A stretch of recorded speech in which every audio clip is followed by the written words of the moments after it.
केवलं ज्ञानमूर्तिं द्वन्द्वातीतं गगनसदृशं तत्त्वमस्यादिलक्ष्यम् एकं नित्यं विमलमचलं सर्वदी साक्षिभूतं भावातीतं त्रिगुणरहितं सद्गुरुं तं Namami. Nithyananda, everyone. I welcome all of you to this program of Lingodbhava BHAVASAMADHI Darshan, where you'll be learning about who is Bhagwan Lingodbhava and everything.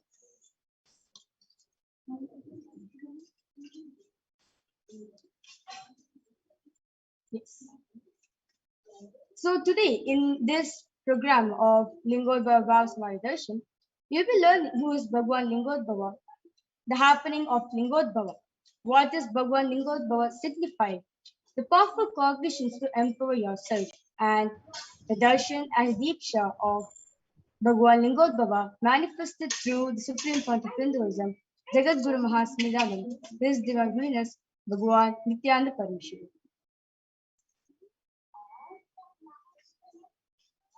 Yes, you can go ahead, Mudra.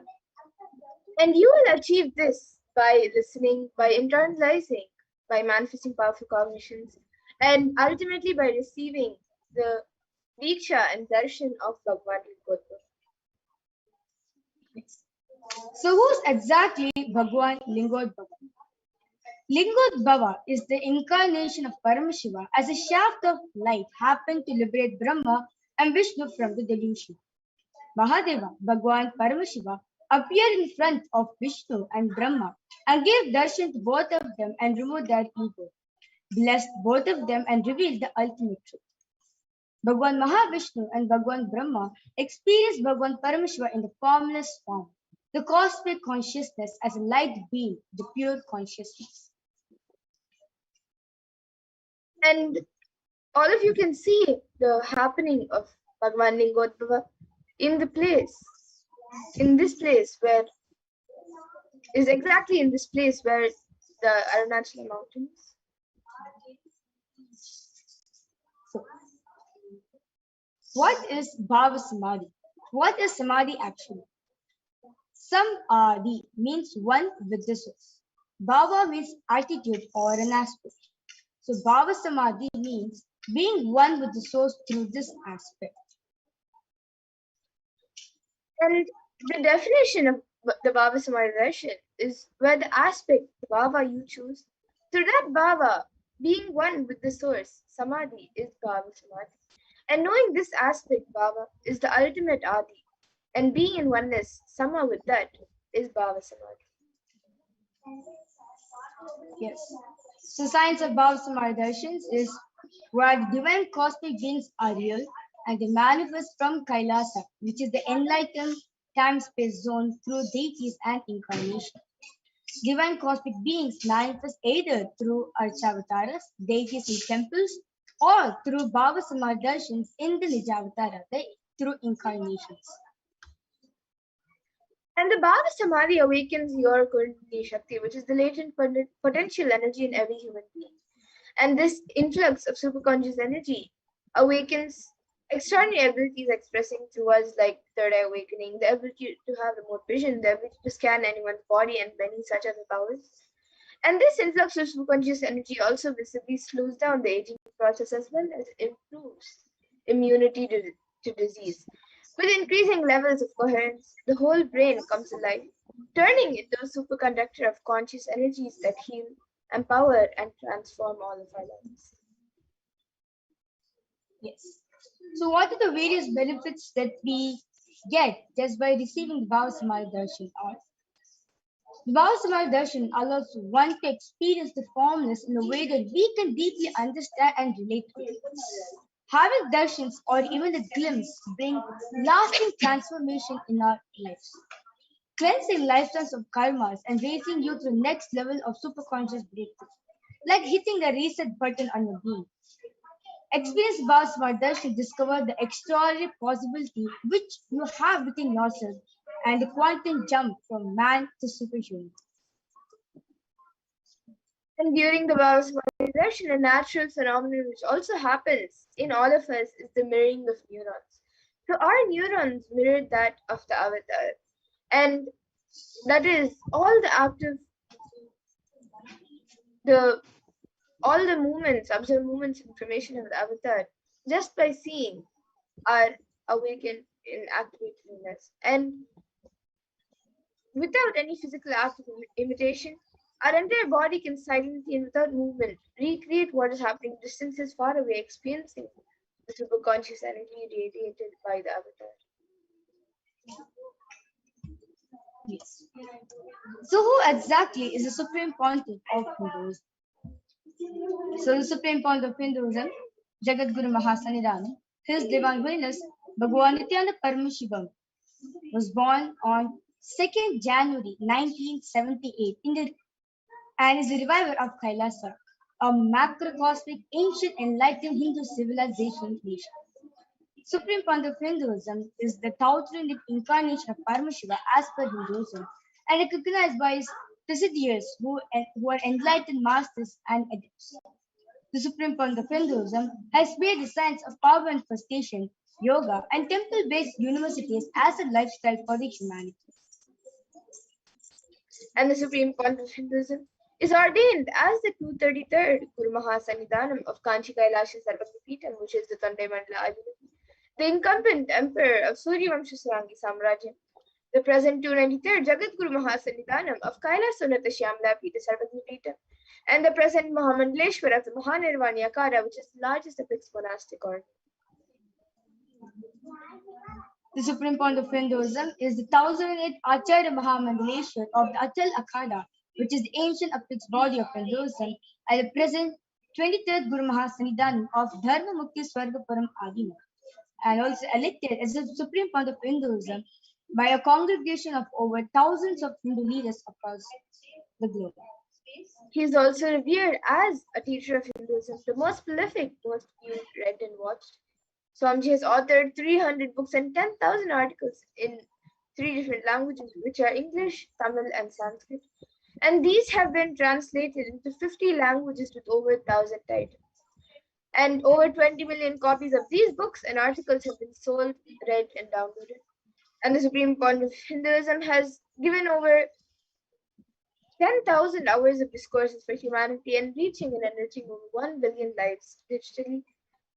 And is respected as a commentator of all sacred scriptures such as Upanishads, Bhagavad Gita, Shiva Sutras, Brahma Sutras, Yoga Sutras, Ashtavakra, Jain Sutras, and many more.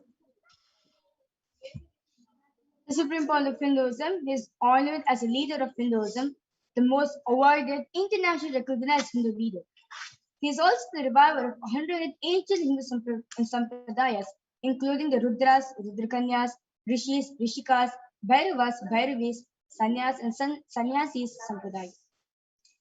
The Supreme Pontiff of Hinduism is the establisher of the largest Hindu university, which is the Kailasa Nithyananda Hindu University in the world with satellite campuses across 150 countries around the globe.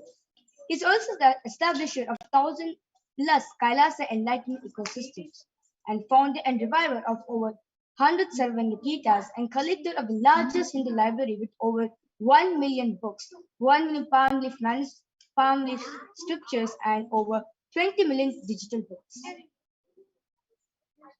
And now with that, let us all move into the next segment of this program where all of you will be witnessing a live demonstration of the extraordinary Shaktis manifested through the initiated disciples of the Supreme Pontiff of Hinduism.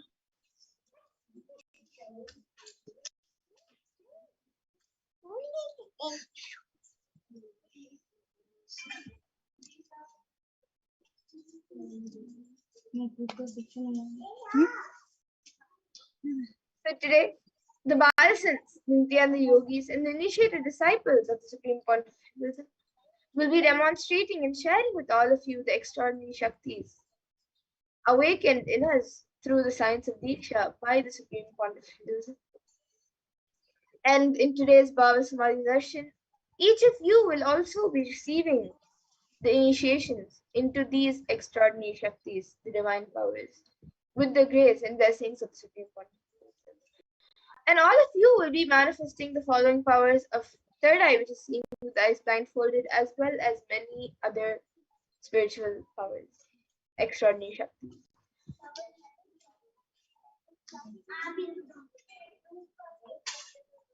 And to give a more brief on what exactly are these Shaktis that we are speaking about and how exactly they work. Paramashiva in the Vedagamas, in elaborate detail, describes all of these extraordinary Shaktis, and he says that every human being is hardwired to be able to manifest 463 plus extraordinary Shaktis, the divine powers.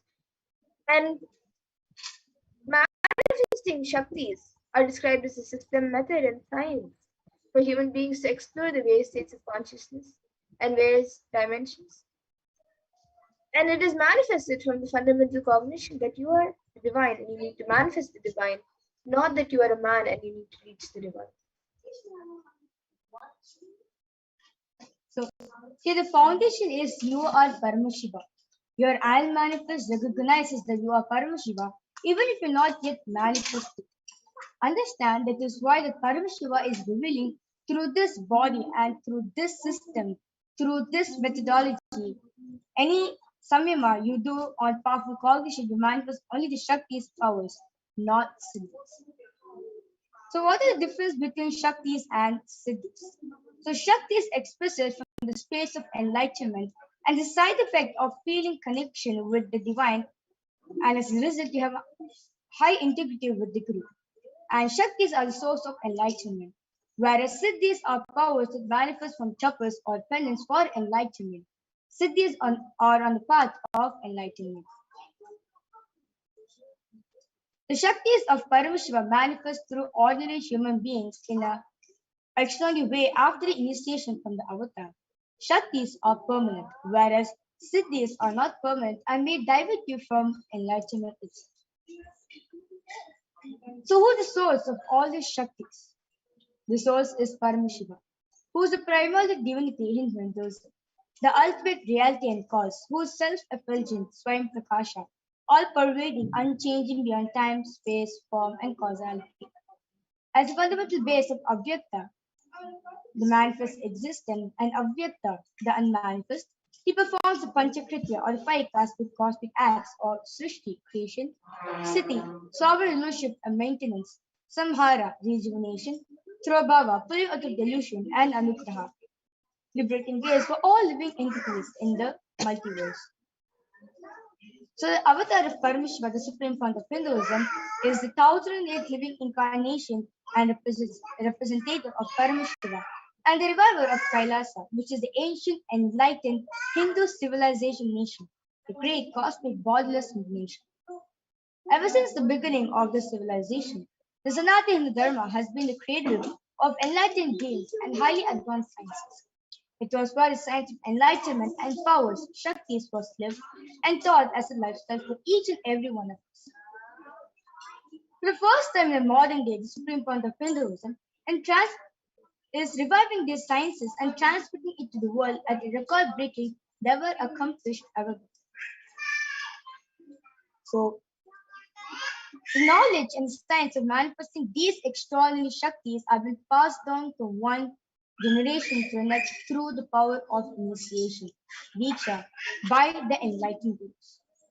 The supreme point of Hinduism, recognized as an incarnation at a very young age and was trained and taught into these sciences so that he can revive the initiations and knowledge of cosmic trees for billions to manifest the science of our manifestation from the discipline of Vedanta, Tantra, Sri Vidya, Yoga, yogic powers, Mantra Shastra, Siddha Vidya, the science of Aushadha, Advaita, Bhakti Yoga, Paramashra Jnana, and ultimately Paramashra Vidya. How to awaken these divine extraordinary powers, these divine Shaktis in all of us? Paramashra says that every ultimate truth, jnana, mapped into your consciousness, which is prajna, manifest as a possibility and power of every being, which is prajnana.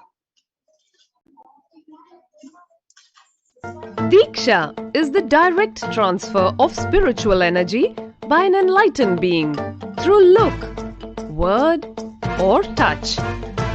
The traditional Vedic book Navaratneshwara states, Sarvasamapi dikshanam muktihi phalamakhanditam avirodhat bhavantyeva prasangyastu bhuktayah. The main benefit of all initiations is moksha, enlightenment. As a side effect, health, wealth, leadership and well-being happen. And in Rudrayamala Tantra, Shiva says, Devi diksha vihinasya na siddhihi na cha sadgatihi tasmat sarva prayatnena guruna dikshito bhavet. The one who is not initiated does not attain liberation nor a better future. So by all efforts, one should get initiated by Guru. What is the science of initiation? Neuroscience has proved that the process of initiation floods the brain with energy. This is the superconscious energy of Kundalini, our own highest inner potential energy. As the Kundalini flows from the thalamus to the cortex, it sets up a powerful energy loop within the brain, which awakens the latent non-mechanical parts which we have never used before. With increasing levels of coherence, the whole brain comes alive, turning into a superconductor of conscious energies that heal, empower, transform our lives, bliss and fulfillment. Initiation creates high awareness, visualization, creativity. It also slows the aging process and improves the immune system. Kundalini awakening, healing experience, levitation, teleportation, materialization. Experience the power of initiation through a range of exclusive programs conducted at the ashram.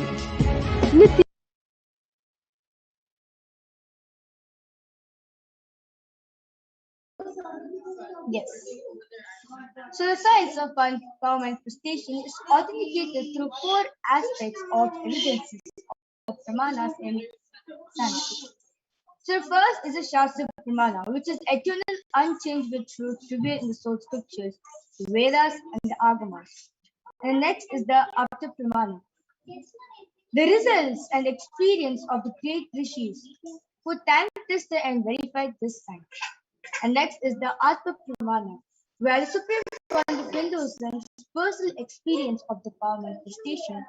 Last is the Pratyaksha Pramana, the scientific experimentation done on the science of power manifestation.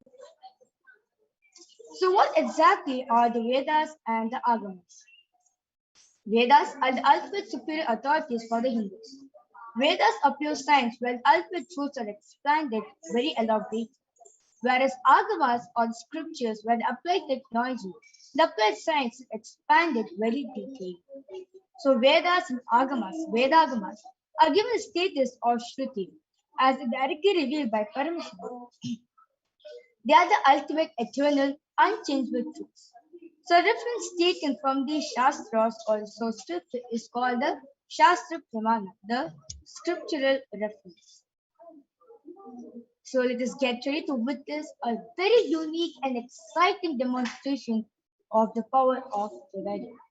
So today we will be demonstrating first the power of seeing through the third eye.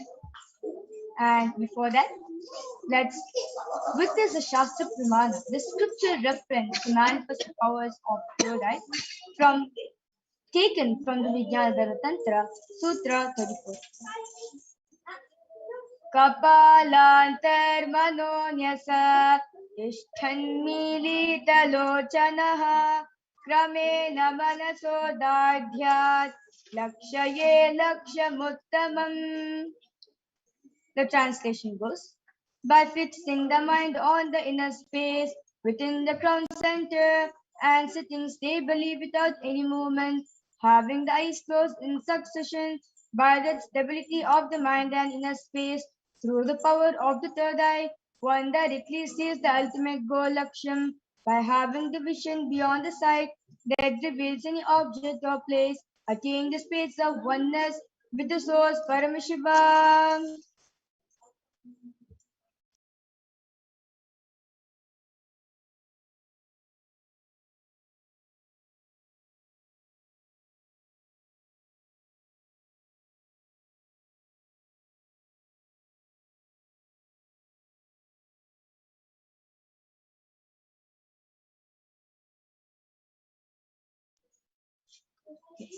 So the after pramana. So this after pramana is taken from the Srimad Bhagavad Gita, where Bhagavan Shri Krishna beautifully says to Arjuna that Natu mam shakyase drashtum anenaiva sa chakshusha divyam dadami te chakshuhu pashyame yogamaishwaram. The translation goes, but you cannot see my cosmic form with these physical eyes of yours. Therefore I grant you the divine third eye. Behold my cosmic opulence. So in Hindu Purana, Srimad Bhagavad Gita, Bhagavan Shri Krishna initiates Arjuna the power of the third eye. They behold Shri Krishna's Vishwarupa Darshan. The 11th chapter of the Bhagavad Gita, which contains the description of Bhagavan Shri Krishna's cosmic form, is completely narrated by Arjuna as he sees Bhagavan Shri Krishna through the Torah.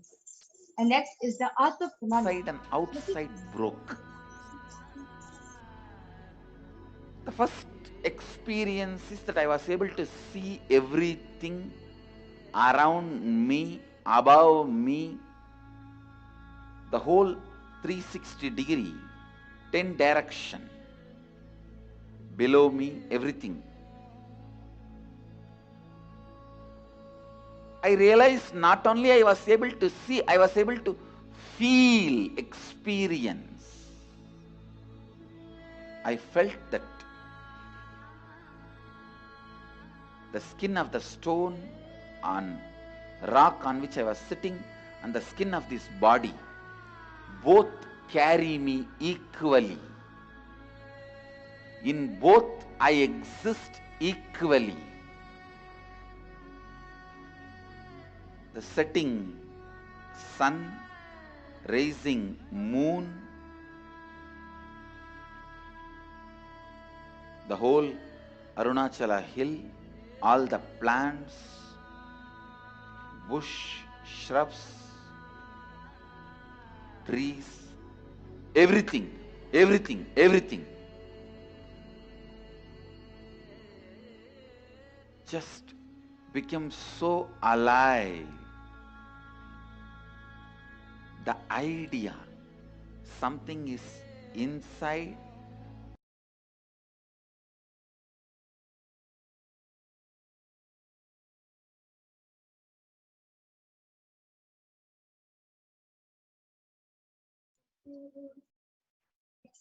And the last is the Pratyaksha Pramana, the scientific study done on the science of manifestation. So the study measures and compares the metabolic cell activity of the brain in conscious meditative states using the positive emission tomography. So when doing daily activities, high activity is present in the brain where the third eye is located. And when deep state of samadhi, only the third eye region is active and alive when almost 90% of the brain is active. So there is no witness alive Sakshi Pramana, done by the Balasans of the Nithyananda Gurukul. After a short break, we'll be right back. See you in a couple of minutes.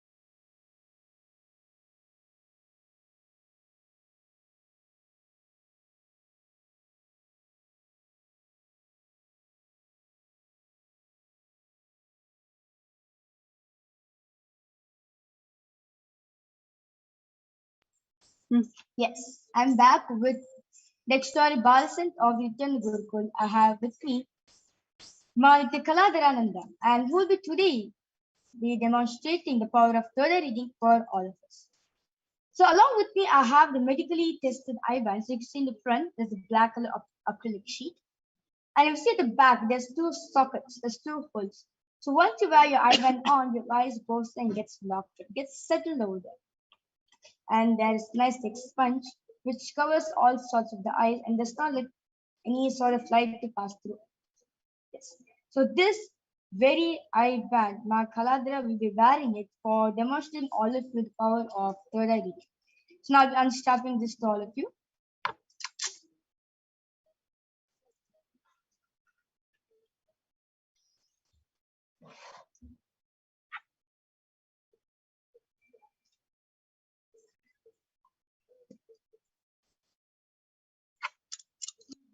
Ma Kaladra, are you comfortable? Could you just fix the eye band to the middle eye? Now? That is it. Now you're comfortable? Yes. Yes.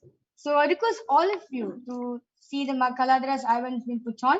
And also I request you to turn to your right, your left, up, down. So you can see that there's no gaps between the eyes. So it's 100% that light cannot pass through this eye. So now's the fun game. So because all the viewers who's watching us live right now, to go ahead and post whatever comments you want, whether numbers, letters, emojis, sentence, anything you want in the YouTube channel, and we'll be reading live comment section live from there. As I request the YouTube comments to be projected first.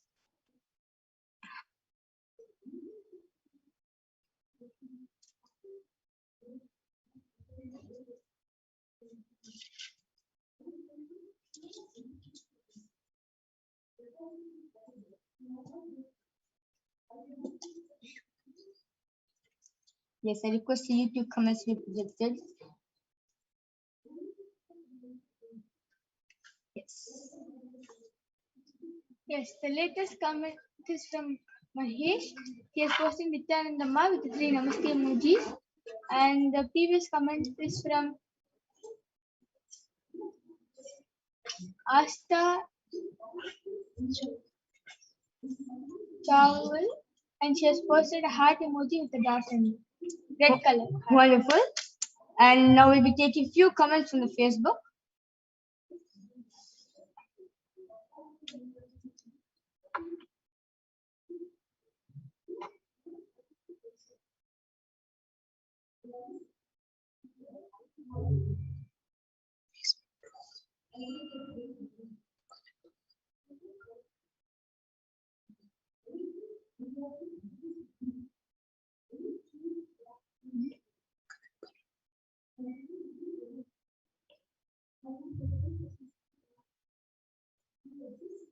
Yes, so I request the Facebook comments to be projected.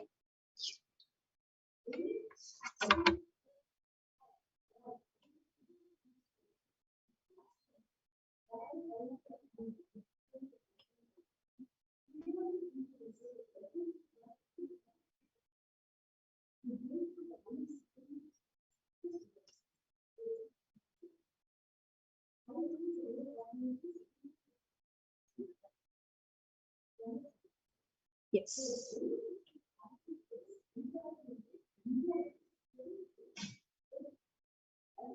Yes, the latest comment is from Lakshman. Sorry for the technical glitches. Yes, the latest.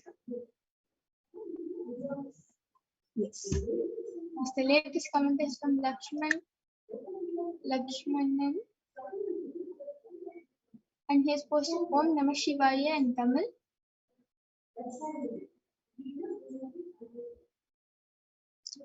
And the previous comment is from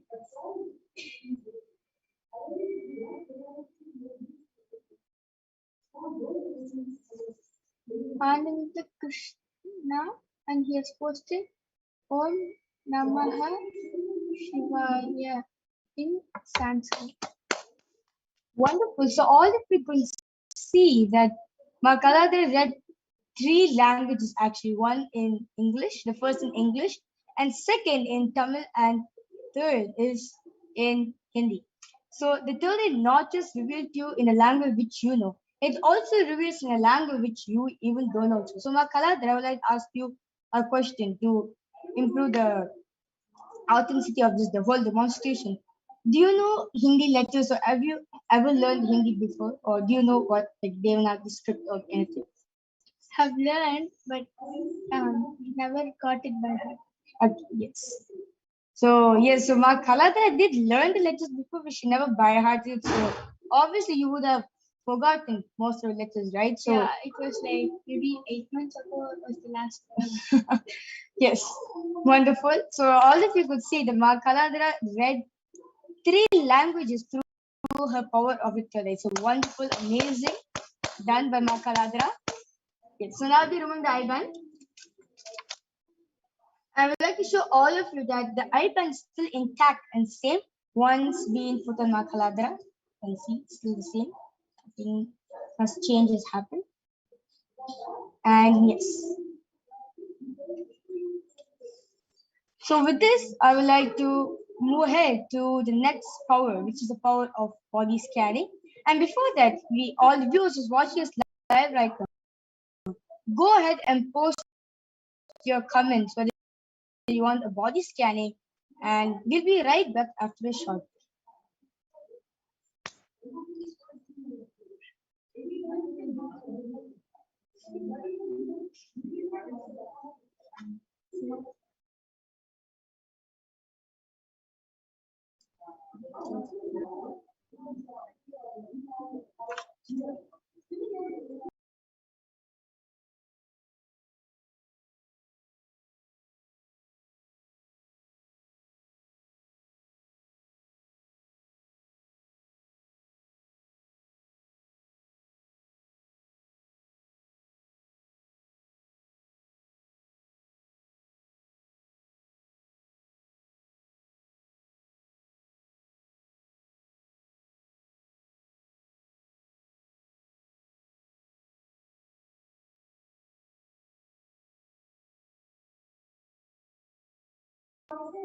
Yes.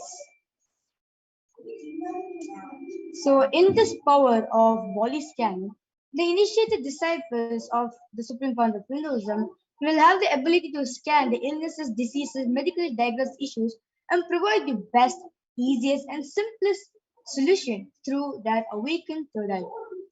So now with this, the Shastra Pramana for the power of body scanning, which comes from the Vijnana Bhaira Tantra, Sutra 54.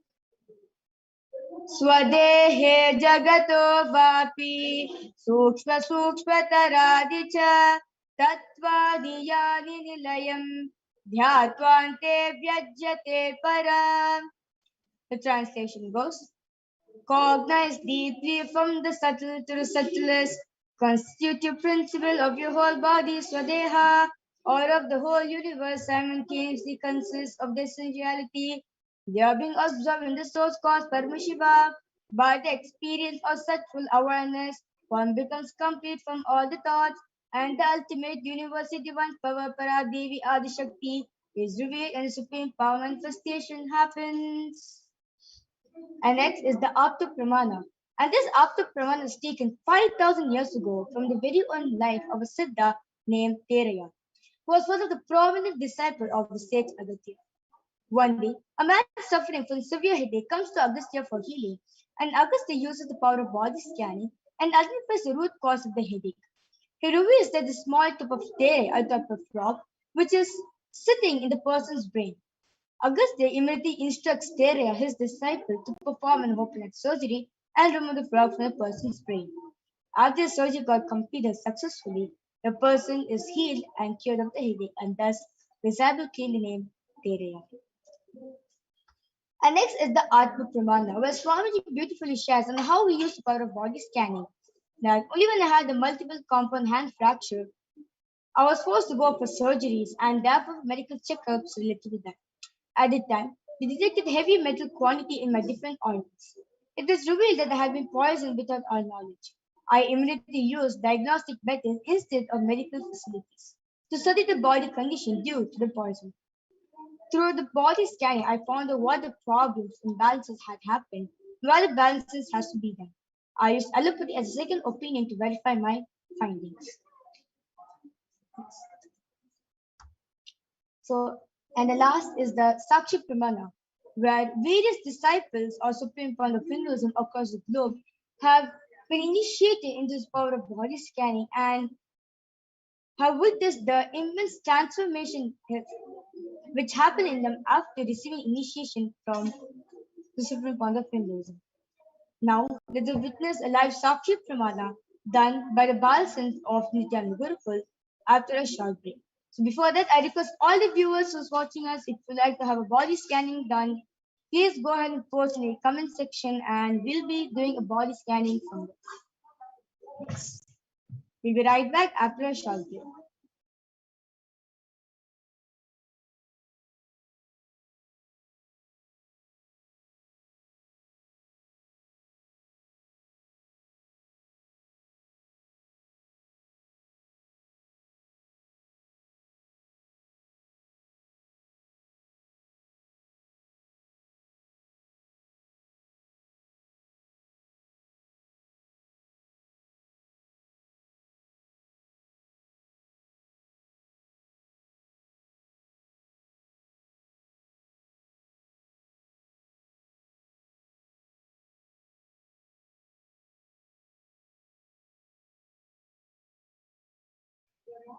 Yes, so I'm back with Ma Nitya Yoga Prananda and she'll be demonstrating the power of body scanning for all of you today.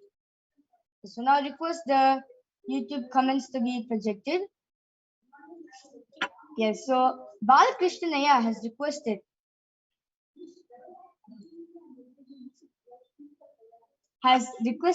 Swami body scanning from my grandfather. Yes, Balakrishnaya, before we do the body scanning for you, I request you to have a confirmation consent from your grandfather whether we can do a body scanning on him. Once we get the confirmation, and we will definitely do for him. Yeah? And Mahesh Ayas requested,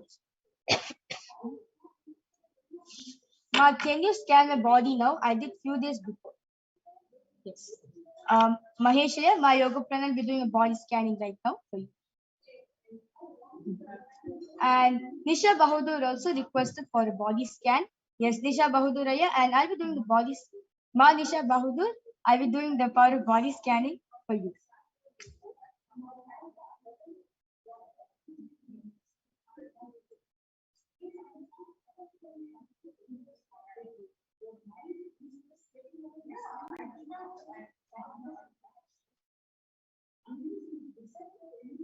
Yes, Maheshaya, Paramashiva very clearly revealed that from what Masoni revealed last time, you've been healing a lot, and that your stomach has become much cleaner. But Paramashiva revealed there's still a lot of vata, which is gas in your body, and that is actually very toxic gas. So please start. You have to start detoxing your body and letting out all the gas, because that is really toxic gas which is affecting your body and not letting you manifest powers or anything. Paramashiva is really like, as you're taking the castor oil every day, just do the Panchakriya, authentically do the Panchakriya and do the morning yoga, and you'll just be completely healed from this. Any problem, you'll be completely healed. I'm telling from our own experience, really, you'll see so much of change when you start doing the Panchakriya and start doing authentic Nityananda yoga in the morning. So this is what Paramashiva revealed for you to start doing the Panchakriya, especially enema, and you will really be healed from this vata. All the vata will start leaving your body. You will see you will start becoming more healthier and your face will start glowing more. And yes, so Balakrishnan has coming back saying yes, he said yes for the body scanning, and yes, my yoga prana, we'll be doing a scan for your grandfather, yeah. And for my Nisha Bahudur, so what Parmeshwar revealed to me is that you're completely healthy and fine, ma. It's just that the vitamin levels, especially vitamin B component in your body, is there's a deficiency. So Parmeshwar revealed that as a solution, drink a lot of honey water with salt. This will increase the vitamin especially vitamin B level in your body. Yes.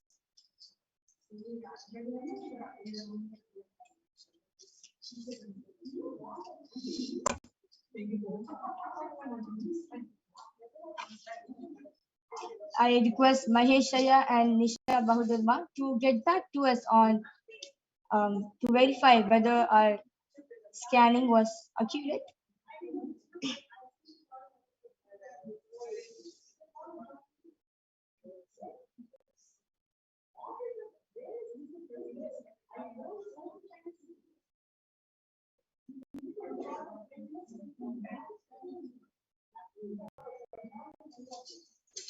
Yes, Maheshaya has some comment back saying, "Thank you very much, Ma enema with simple water." Yes, yes, Aya, you can do the enema with simple water, and you will actually see that so much of difference in your body, Aya. It's not only the vata going, there are so many benefits of enema. It is the gas, reduces heat. Vata reduces heat in your body. You will see that your skin starts glowing. So much difference you will see, Aya. So really, what Paramashiva revealed is for you to start doing enema and the Panchakriya along with Nityananda Yoga authentically, and really you will see a lot of body changes, Aya. And yes, I've done the body scanning for Balakrishna Aya's grandfather. Yes, Paramashiva revealed that your grandfather, actually, especially his joints, like elbow joints and knee joints, the sponge between the bones, between two bones, has started drying up. So every time he moves his leg, it clashes a little. The bones clash a little, and he is experiencing a lot of pain and stiffness in moving his leg and elbow joints due to old age. And so Paramashiva revealed that first thing Paramashiva revealed is for him to be on like a proper balanced diet and to drink more buttermilk, which will really hydrate his body. And one more thing which Paramashiva revealed is he should just um, apply castor oil in that area, nicely massage it, and you don't need any operation or anything. Just he should apply castor oil on his joints or wherever he feels the stiffness and start moving around. And this will really help him. And he should start being on a balanced diet. Ayya is either eating too much rice or too much chapati, too much of one thing. He's not on a balanced diet. So you should start being on a balanced diet and drink a lot of buttermilk. This is what Paramashiva revealed. Yes, so Ma Nisha Bahadur Ma has some comment back saying, but do I have to drink bee water? Paramashiva's revealed to me not necessarily. If you want, you can, but you should drink honey water with salt. This will increase the vitamin B complex in your mouth. Yes, so now I thank all the viewers who participated in this whole segment of power manifestation, and at the end of this program, you will be experiencing and expressing this same extraordinary powers of Paramashiva by yourself. So stay tuned for that. And now we'll be moving ahead to the next segment on who is Bhagwan Lingodbhava and what are his qualities. After a short break, I now invite Ma Madhura to come and join us for the next segment after a short break. Thank you, Nityananda.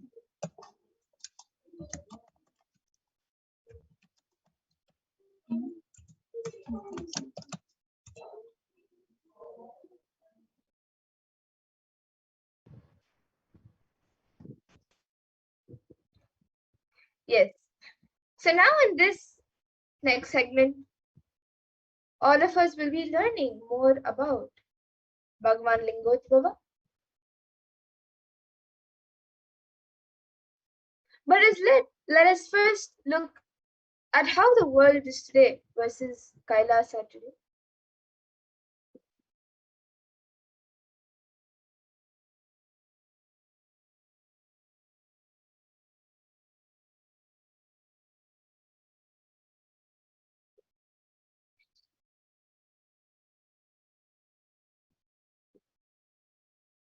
So here you can see COVID-19 has took mental health to a dark place, and the healing work starts now. So the whole world is going through a phase of extreme suffering, especially in mental health. And Sri Kailasa United Nations for Consciousness Studies and practices over the past 27 years have been working towards empowering and enlightening adults with the greater science of Hinduism. And today, with the blessings of the Supreme Pontiff of Hinduism, Bhagavan Nithyananda Paramashivam, Kailasa has over 10,000 de facto spiritual embassies aiming at bringing spiritual healing, empowerment, and enlightenment for the benefit of mankind. And here you can see shutting down of K-12 schools across 191 countries. So as of April 15th, 191 governments had closed K-12 schools in response to the coronavirus. And here you can see in the picture, the black indicates country-wide school closure and the gray indicates local school closure. So 1.6 billion children are affected with COVID, and as of mid of April, 191 countries had shut down all the primary and secondary schools, affecting almost 1.6 billion children. And Nithyananda Hindu University is the world's largest Hindu university as per the number of faculties, numbers of students, number of courses, and number inspired by the Supreme Pontiff of Hinduism, with 20 million plus enrollments, 7,000 plus courses, with extended campuses in 150 countries and much more. And Kailasa Nithyananda Hindu University has been offering a non-stop 16-day online retreat since March 20th, 2020, completely free of cost to help humanity handle the pandemic with powerfulness. And here you can also see the surge of suicide rate has increased during this pandemic. And having taken the responsibility to spiritually heal the world during the pandemic, Kailasa's Department of Religion and Worship, in collaboration with the Department of Human Services, has been offering the Maheshwara Puja twice a month for the departed souls who passed due to COVID, natural calamities, unnatural calamities, devastations for year 2020 till date. And through the Maheshwara Puja, the departed souls are offered completion and liberation through sacred rituals offered at the feet of the 1,000th living incarnation of Paramashivoham and the Supreme Pontiff of Hinduism, Bhagavan Nithyananda Paramashivam.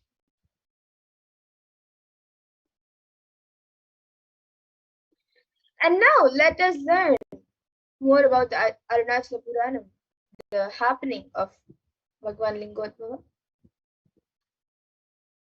So Brahma, who is the creator, he is the creation principle. He was created and manifested from the creation principle of Paramashiva. Paramashiva has 5 heads.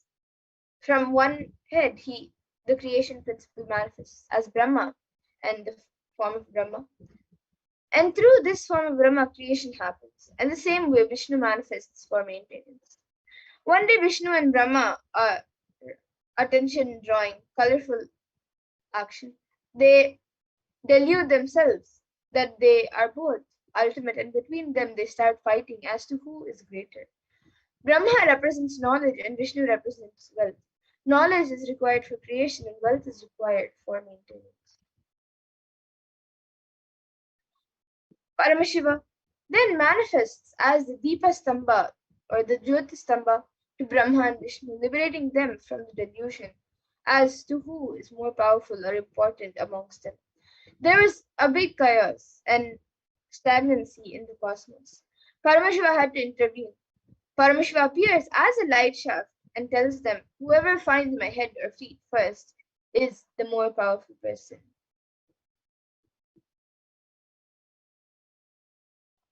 And then Brahma immediately takes the form of a swan and flies upwards, saying, I will go and find your head. Vishnu takes the form of Varaha, a wild boar, and says, I will go and find your feet. Both are not able to find either the head or the feet. Vishnu accepts that he is not able to find, but Brahma, not only he was not able to find the head, but he was not able to accept it as well. They both started feeling that they are both ultimate, and the next level delusion is that both are fighting as to who is more powerful. Naturally, Paramashiva has to liberate them from their delusion. Neither creation nor sustenance is ultimate.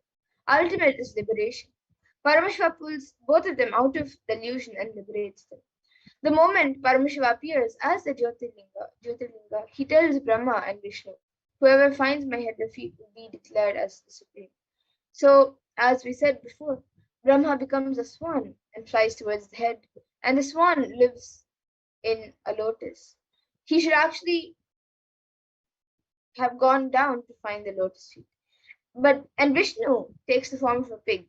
But a pig always lives in the forest, and he should have actually taken the decision to go towards Paramashiva's jatas, the forest.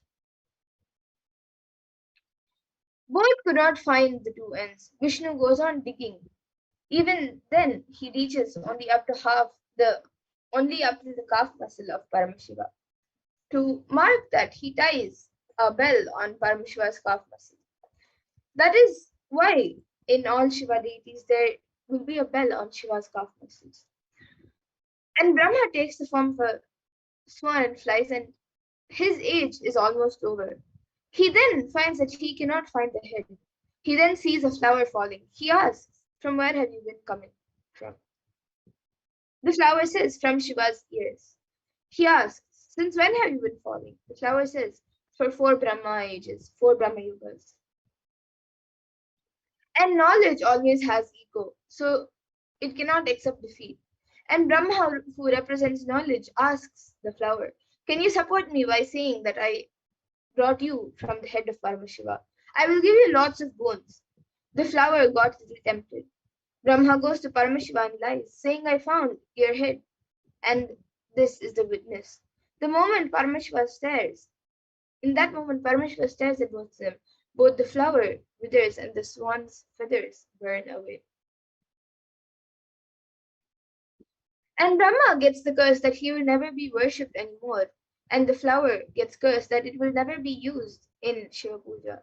Then Brahma does tapas and asks for forgiveness later. And Paramashiva, as being eternally compassionate, he says, "You will be there in all my temples, north facing, where my sacred bath water will come through the Gomukha.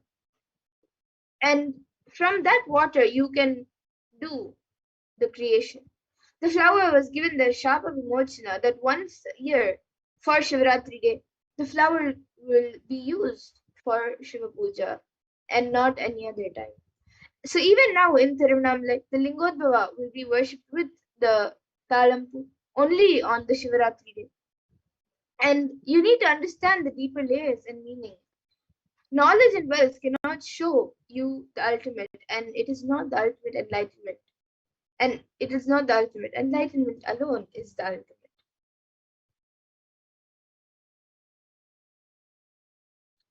So both Vishnu and Brahma requested Shiva to retain his form as the shaft of light to bless the universe.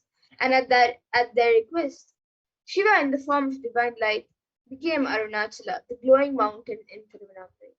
And true to his promise, Paramashiva retained his form as the Arunachala mountain, assumed the form of the Shivalinga called Arunachaleshwara at the temple in Tiruvannamalai, and is incarnating continuously, keeping the unbroken lineage of enlightened beings in Tiruvannamalai till date. And now let us watch a satsang where Swami speaks about the happening of Bhagwan Lingodbhava.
सदाशिवसमारम्भां शङ्कराचार्यमध्यमाम् अस्मदाचार्यपर्यन्तं वन्दे गुरुपरम्पराम्.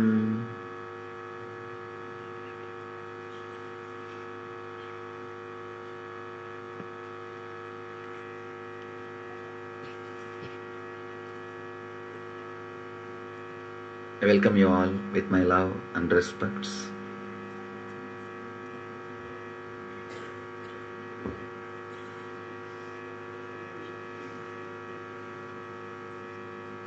This is a beautiful moment.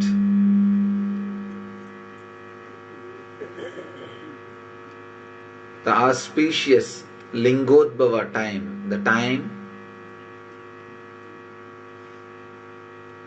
in which Mahadeva, Shiva, appeared in front of Vishnu and Brahma, gave darshan to both of them and removed their ego, blessed both of them and gave them the ultimate truth. This is the same moment, same time, the Ardha Chama. This is the same time Vishnu and Brahma experienced Mahadeva in the formless form, the cosmic consciousness.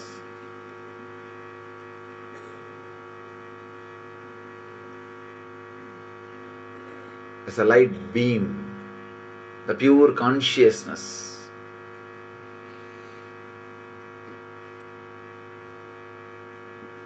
We need to understand the story a little deeply. Brahma is the representation of intellect, Saraswati's husband. Vishnu is the representation of money, Lakshmi's husband. Through this story, Brahma and Vishnu is not able to find Mahadeva, Shiva. An important truth is revealed. Money and intellect cannot find enlightenment.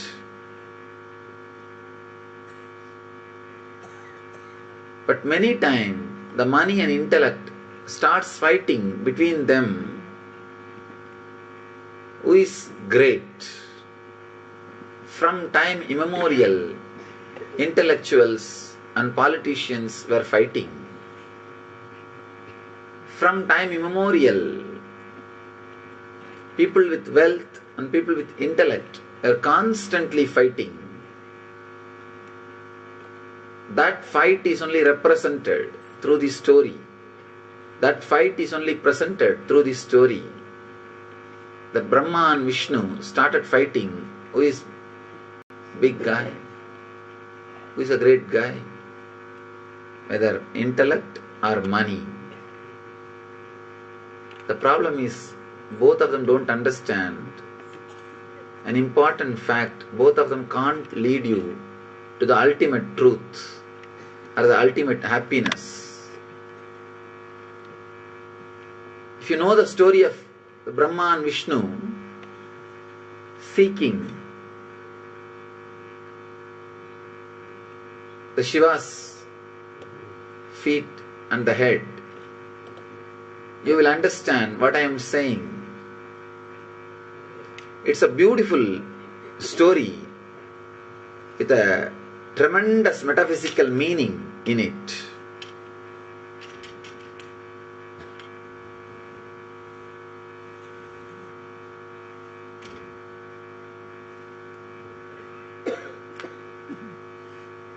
The great intelligence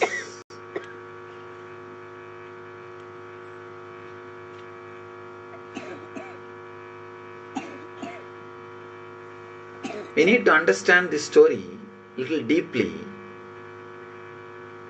Only then the true meaning of the story will be revealed to our being. The true meaning of the story will be understood. The story says Brahma and Vishnu were fighting with each other, trying to find who is big guy. Then suddenly Shiva appeared. Shiva said, any one of you try to find my feet or head. Whoever finds my feet or head will be declared as the greatest person. And Brahma tries to find the head. Vishnu tries to find the feet. Unfortunately, not only they were not able to find, they realized nobody can find. Vishnu, the moment he realized, he surrendered, and Shiva blessed him. Just because Vishnu surrendered, Shiva blessed him with enlightenment and the truth. Brahma, even though he was not able to find, does not want to surrender, doesn't want to agree that he can't find. So he tries to find some false witness, a flower which was in the Shiva's head. He tried to bring that flower as a witness. The flower was falling from Shiva's head for ages. And Brahma tried to catch that flower and made that flower as a duplicate witness, false witness. But Shiva knows the truth and he curses not only Brahma, the flower too. And finally Brahma realizes the truth and surrenders. Then the moment Brahma surrendered, Shiva reveals the truth to him also. Very beautiful story. The deep significance.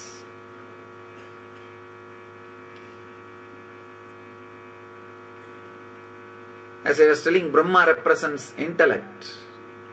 Vishnu represents money. Both of them constantly fight. Who's a big guy? Intellect and money. When they are fighting, suddenly the truth stands in front of them. The life. Continuously, the intellect and money is fighting. Our ordinary life is nothing but the fight between intellect and money. Suddenly truth stands in front of us and tells the money and intellect, try to find my head or feet. Neither money nor intellect can find the beginning or end of life. Beginning or end of life cannot be controlled by intellect or money. Not only it cannot be controlled, it can't be altered, changed. When you can't do anything with your beginning and end, then you can't do anything in between also. Life is life. But neither the intellect nor the money is ready to surrender. Intellect tries to find the head. Brahma goes in the form of swan to find the head. Vishnu goes in the form of pig to find the feet.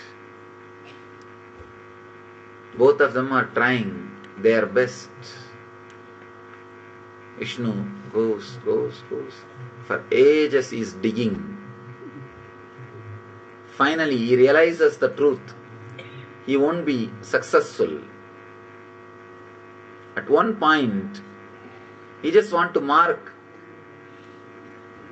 the spot to which extent he travelled. He ties a bell. Still in all Shiva's murtis, Shiva's idols, you will see a bell near the calf.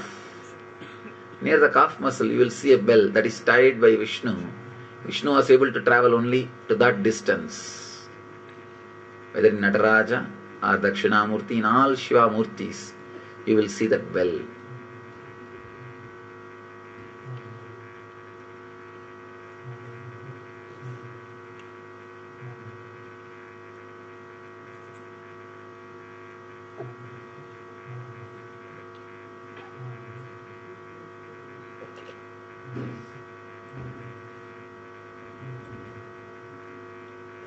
Vishnu tried, he understood, he realized he can't see, he can't achieve, he can't get the truth. One important thing, truth is revealed in this. When you run behind the money to achieve the eternal happiness, Nithyananda, at one point you will realize the money can't give you that. That is what is meant by this line, by this story. Vishnu realizes he can't achieve, he can't find, he surrenders. If you travel, if you try to find through money, you will realize at one point it can't be achieved, you will surrender. The moment Vishnu surrendered, Shiva revealed the truth and gave him the ultimate experience. But Brahma, intellect, cannot surrender. That is the biggest problem. If you travel in the path of intellect and try to find the truth, not only you won't find, the big difficulty will be you will not be even having that humbleness to accept that you will not find or you have not found. You will not have that humbleness. You will not be able to surrender. You will not be able to relax. You will not be able to say that you have not found. Not only you won't be able to say you have not found, you will try to bring all false witnesses. Brahma, not only he was not able to find, he can't accept that he did not find. So he brings false witness, the flower which was near the head of Shiva and which was falling for ages. He actually caught the flower and asked, the Brahma asked that flower, "You are from where?" The flower says, "I am from the hair of Mahadeva, Shiva." Brahma asked, "How long you are traveling?" The flower said, "For 4 Brahma's age I am traveling. Still I have not reached even Mahadeva's face." Brahma understands. He has only one age, means one kalpa. This flower is traveling for 4 kalpas. He understands he can't find, but he can't surrender. He catches that flower and says, "Why don't you come back and tell Shiva that I saw his head and I brought you from his head?" Flower says, "I don't have a problem. After all, I am going down. I can do a small favor for you." Understand, if you try to do something wrong, even for doing good to others, you are in trouble. Even for doing good to others, if you try to do anything adharmic, anything which is not right, you are in trouble. This flower thought, after all, Brahma is asking me a small favor. Why can't I do? He said, "Okay." And Brahma comes down and says, "I found your head and this is the witness." Shiva knows where he kept the flower. That is the biggest problem. Again and again this intellect thinks it can hide from enlightened being. It can do whatever it wants and it can escape. It can get away with it. Understand? Enlightened being is a person who played with his intellect. So you can't play with him with your intellect. But we always miss the game, thinking that we can play with him with our intellect. He played with his intellect itself. And how can he be caught by your intellect? No. You are playing with intellect, he played with the intellect itself. Brahma tried to play with his intellect to Mahadeva. Mahadeva straight away knows the truth. And he just says only one thing. Because you tried to play with your intellect, let you not be worshipped in the planet Earth. You are not worthy of worship. And he says to that flower, just because you told a lie, you have been a false witness, you will not be used anymore for my worship. And the moment both of them realized their mistake, the flower and the Brahma, both fell at the feet of Shiva and cried, please forgive us. Surrendered. The moment they surrendered, Shiva forgives both of them and releases them from the curse. Shiva says, as an exemption, you will always be worshipped in my temple in the north side. In all Shiva temple, northern side, where the Tirtha, the holy water comes out, you will see Brahma's Murti standing there and continuously purifying himself by the Charanamrita, the holy water from Mahadeva's feet. In the same way, the flower was also blessed. Mahadeva says, you will not be used for worship, but as an exemption, one day on Shivaratri day, you will be used for my worship. This is the very day Mahadeva expressed himself, appeared in front of Vishnu and Brahma and gave them enlightenment, the ultimate truth. This is the very day, every year, the same intense cosmic consciousness, intense Shiva energy falls on planet Earth, envelops the planet Earth, raises the whole collective consciousness of the planet Earth to a different frequency. You are all blessed to spend this beautiful time in the energy field, in the presence of an enlightened being.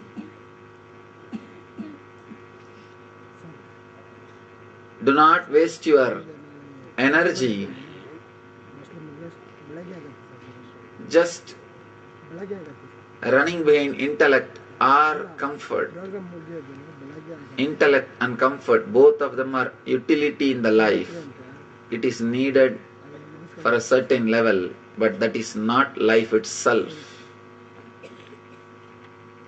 Life is far beyond the currency and logic. Life is something to be intensely lived, loved, experienced beyond logic and currency. Vishnu represents the mamakara, identity you carry within you and believe as you. Brahma represents the ahankara, the identity which you project to the outer world. Neither ahankara nor mamakara can realize the truth, can give you the truth. Only the cosmic energy, your very being, which is beyond ahankara and mamakara, only that can show the truth to your very being. Shiva, who is cosmic consciousness, it's embodiment of existential energy, takes you beyond ahankar and mamakar, because neither ahankara nor mamakara can reach, can understand, can realize Mahadeva. Take this moment, take this opportunity to go beyond ahankara and mamakara and unclutch yourself from these two and experience Mahadeva is just empty words. Prayer is nothing but expressing the truth through intense sankalpa. If you express it just with your sankalpa, it's meditation. If you express it with your sankalpa and the divine help, it is prayer. Intensely create a deep prayerful mood, prayerful feeling, and recite Mahadeva's name, the Maha Mantra, Panjakshara, with your whole being, and pray to him. Let him reveal himself to you. Let him reveal the truth to you. Let him give you the ultimate experience. Let it be revealed to you. Mahadeva appeared as the cosmic fire, cosmic consciousness. The same moment, exactly this very moment, to bless, to enlighten Vishnu. Shivoham, Shivoham, Shivasvarupam.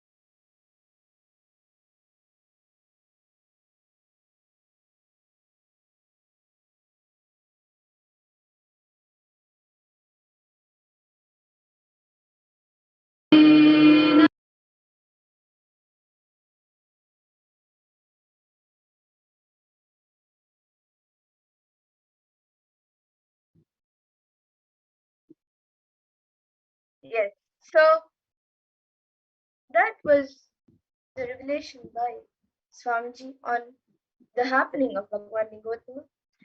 And now let us learn the significance of the Lingodbhava story revealed by the Supreme Consciousness.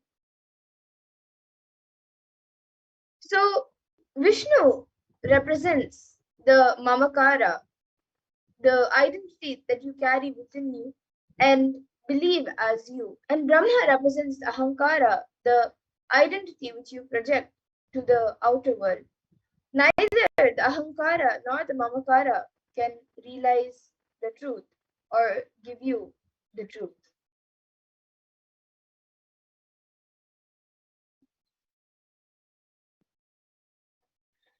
And Paramashiva, who is cosmic consciousness, is the embodiment of existential existence that takes you beyond Ahankara and Mamakara, because neither Ahankara nor Mamakara can reach. So understand and realize Mahadeva. And there is a great significance in this story. You cannot attain Nithyananda, eternal bliss, with either intellect or with money. Going upwards like Brahma is Rajas, which is passion without value. And going downwards like Vishnu is Tamas, which is inertia or lethargy. You cannot attain enlightenment with those two attributes. Vishnu represents wealth. And it is redundant to waste your energy running behind intellect or comfort. Whether intellect is greater or wealth, neither can lead one to the ultimate truths or ultimate bliss. And the intellect and comfort, both of them are utility, is a utility in life. It is needed for a certain level, but that is not life itself. Life is something to be intensely lived, loved, experienced beyond logic and currency.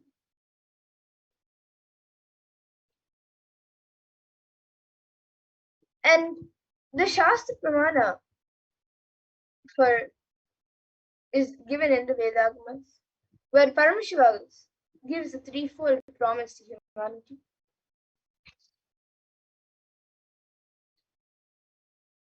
The Paramashiva lineage represents the tradition of gurus, enlightened masters in Tirunamai, also called Arunachala, starting from Paramashiva himself.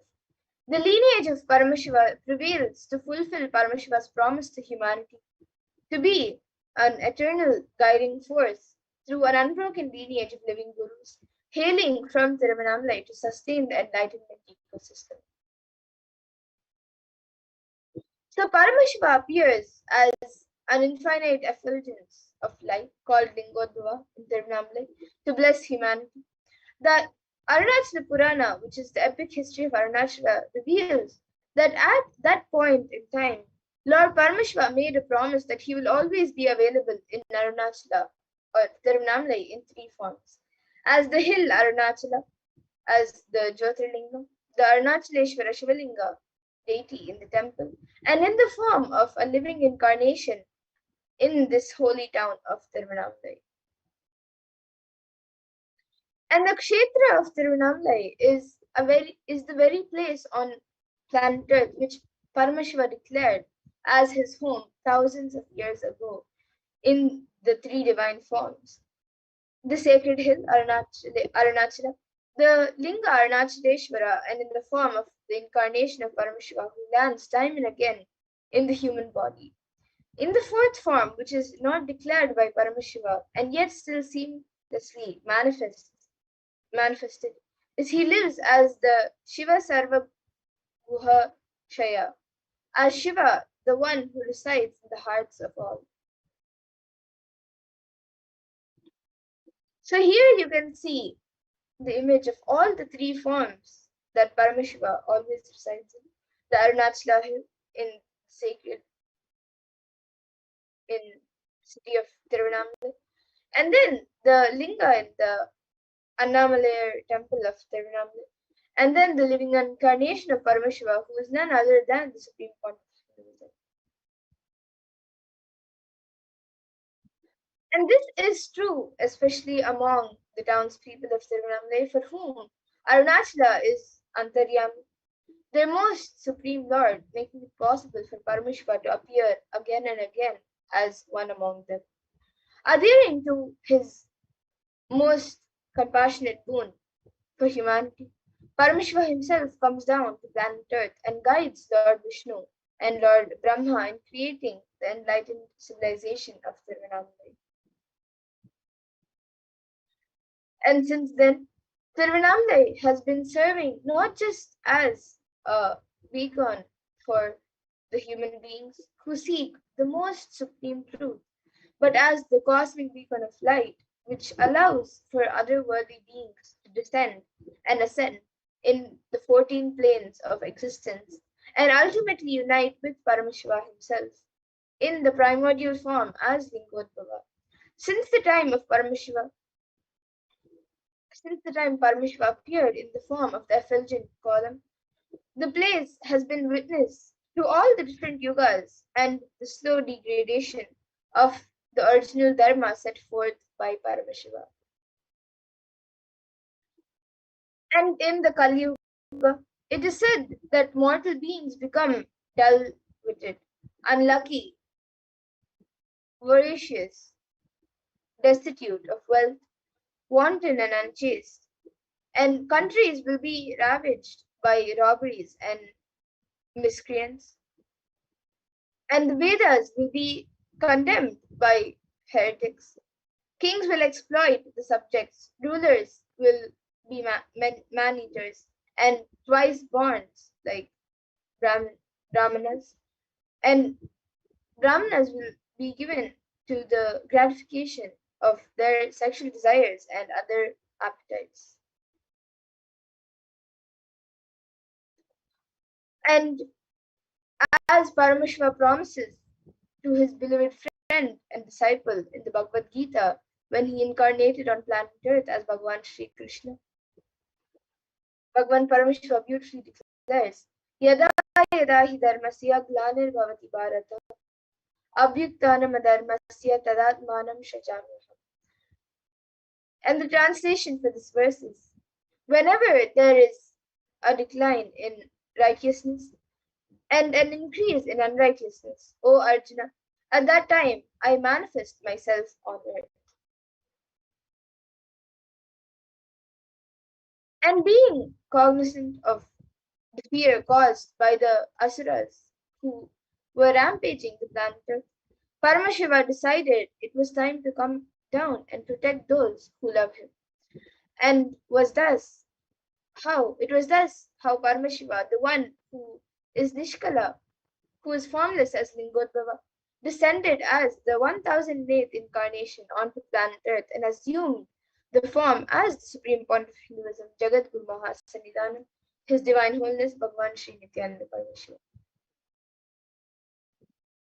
And in the Arunachala Mahatmyam, chapter 1, verse 55, Arunachala is described as the Tejastamba Stula Lingabham, Shaivam Teja Surarchitam, which is the shaft of effulgence, Tejastambam, which manifested such that it was perceived as a linga, and this effulgence of Paramashiva is worshipped by all gods, Surarchitam.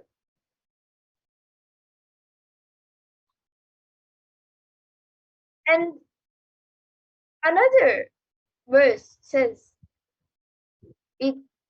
Ityevam nishkalam proktam param bhavamiti smritam shrishtistam lokarakshartam lokasyotpatti karanam sadhakanam hitartam tu svechaya grihnate tanu.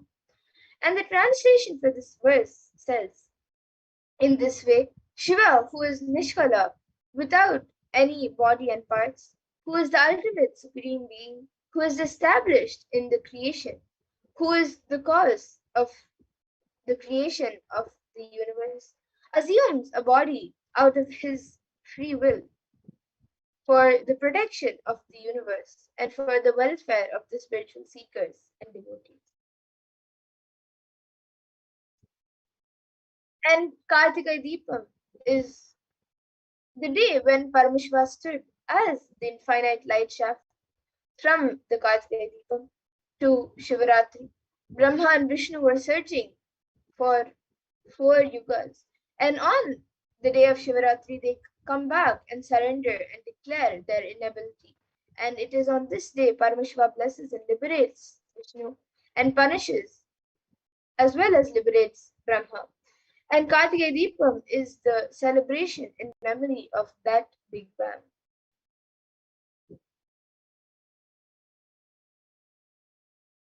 And as per the Vedic calendar, the day of Kartika Deepam is the first day where the constellation is the oldest constellation that they are able to push their intelligence. The scientists are able to push their intelligence.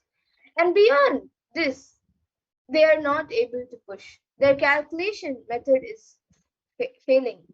So in a way, the concept of time, the Big Bang happened on the day of Kartika Deepam.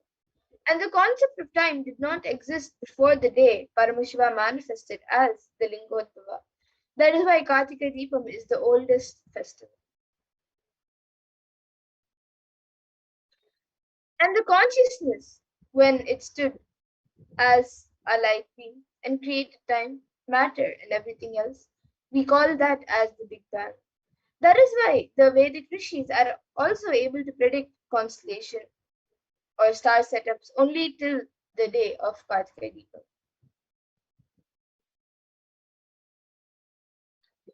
And the sun, we know, is junior to Lingodbhava, the infinite shaft of light of Arunachala. The Big Bang, and after the sun, which was born 20 galactic years back, Earth cooled to support life, and this happened 17 galaxy years back. That is when the Anandagandha, the core of the Big Bang, cooled and appeared as Arunachala on planet Earth. And we are now where we are now and where this body has manifested. And it was neither dark nor light filled. All and it was all an intermediate color covered on planet Earth. A world where darkness covered darkness. I saw the cosmos. Swamiji shares this very beautifully. I saw the cosmos. Suddenly, a bright light appeared from a region, which I now see as southern India. At that time, I did not know where it was. Borders are what we draw.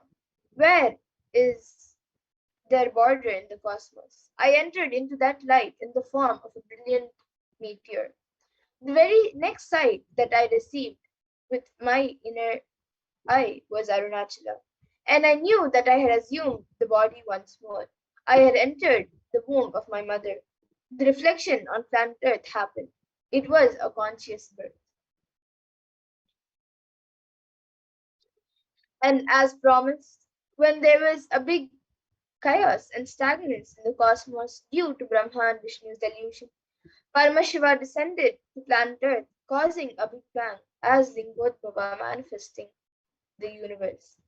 And to save humanity from the delusion of Kali Yuga, Paramashiva's Lingodbhava descended onto planet Earth as the supreme point of Hinduism, Jagadguru Mahasannidhanam, His Divine Holiness Bhagavan Sri Nithyananda Paramashivam, to create a new Yuga or the Big Bang or Nitya Yuga in the very same Tiruvannamalai, in the holy city of Tiruvannamalai. And now, let us understand the importance of Guru. We all know that Paramashiva, with his extreme compassion, has incarnated once again in the form of the supreme point of Hinduism as in the form of a Guru. So let us understand the importance of the Guru. So in the Guru Gita, Paramashiva himself describes the importance of the Guru. So now we will be seeing a few verses from the Guru Gita which explain about the importance of Guru. So we'll be first looking at the 21st verse of the Guru Gita, which says, Ananyas chintayanto mam sulabam paramam padam tasmat sarva prayatnena gururadhanam kuru. And the translation for this verse is, the supreme state is easily attained by those who think of nothing else but me. Therefore strive to the utmost to propitiate the Guru. And the Guru or master is not a vyakti, a person, as you imagine. He is a tattva, a principle. He is simply a physical representation of the divine. And in the Vedic tradition, the spiritual teacher or the Guru or the master is said to always be more important than God.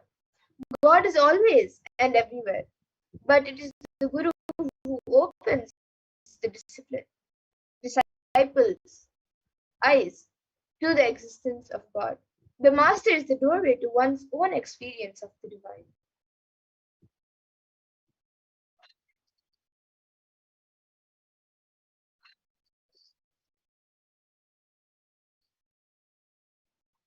And the next verse from the Guru Gita says, it is the 18th verse of Guru Gita. This says, Gurur Murtim Smare Nityam Gurunama Sada Japet Guru Jnanam Prakurvita Gururanyanna Bhavayet. And the translation for this verse is, Always remember the Guru's form. Constantly repeat the divine name given by the Guru. Always follow the Guru's commands. Think of nothing other than the Guru. And the 11th verse of Guru Gita also beautifully says, Sarva Papa Vishuddhatma Shri Guru Pada Sevanat Dehi Brahma Bhavet Yasmat Tvakripartam Vadami Te. And the translation for this verse says, out of compassion for you, I shall tell you how the embodied soul becomes Brahman, having seen, purified in, having been purified in all sins by serving the feet of Sri Guru. And now let us watch a video where the Supreme Point of Hinduism says that we should just make ourselves available.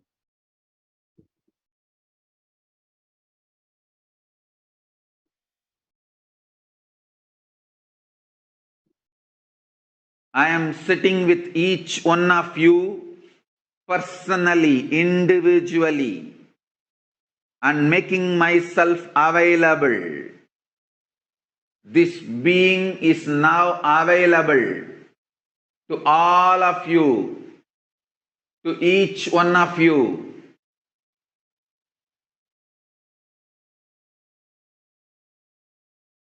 I am making myself available to each one of you.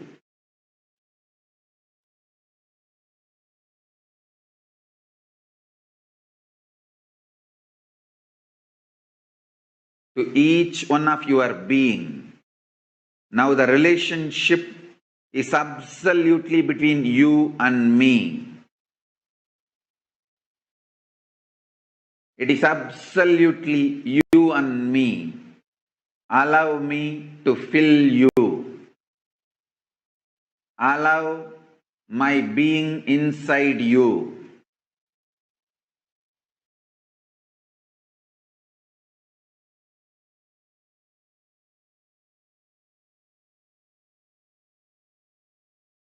When you start tasting my being, all your past fears, greeds, powerlessness, everything will just become irrelevant. You will be showered with the boons you aspired for and you can never even imagine. You will understand the highest, ultimate dimensions of the life and universe.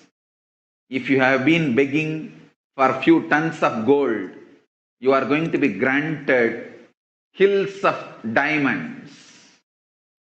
Not just few tons of gold which you are aspiring, hills of diamonds. Beyond you can even ask or imagine. So understand, all your fears and greeds will become irrelevant. The first thing Paramashiva's being, me, going to do in you all, manifest my state, space, powers intensely.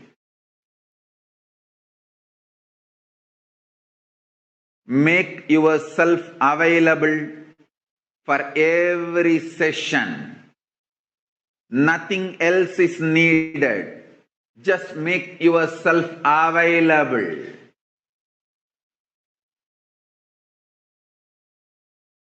Anyone makes yourself available. I'll make myself available to you. All the words I am uttering are mantra. I am not going to give you any teaching. I am not going to give you any technique. I am just directly uttering every word which is mantra to manifest in your being. I am manifesting Paramashiva myself completely, so your brain can mirror these neuron activities. Understand?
Yes. So, as the Supreme Point of Hinduism review, it is very easy to experience the ultimate. Just make yourself available. That's it. And with that, we will now be moving to the next segment of this program where all of you can learn how to manifest Bhagwan Lingodbhava instantly. So you will be learning about the offerings that you can make to Bhagwan Lingodbhava. So please stay tuned and we will be back after a really short break for the next segment of this program.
Nithyananda, welcome back to the Lingodbhava BHAVASAMADHI Darshan as we get ready to receive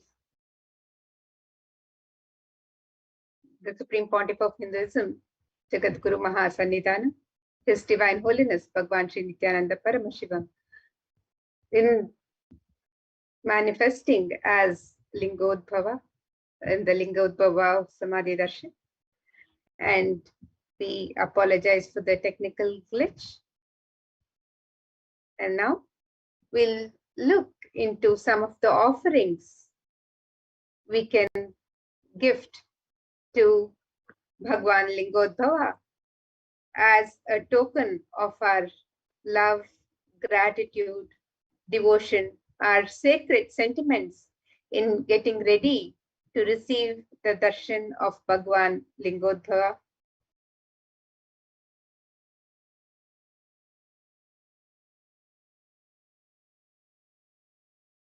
And offerings made for this darshan, for the Lingodbhava BHAVASAMADHI Darshan, on this auspicious occasion of the darshan, is an offering to Bhagwan Paramashiva himself, manifesting today as Bhagwan Lingodbhava in the form of Lingodbhava.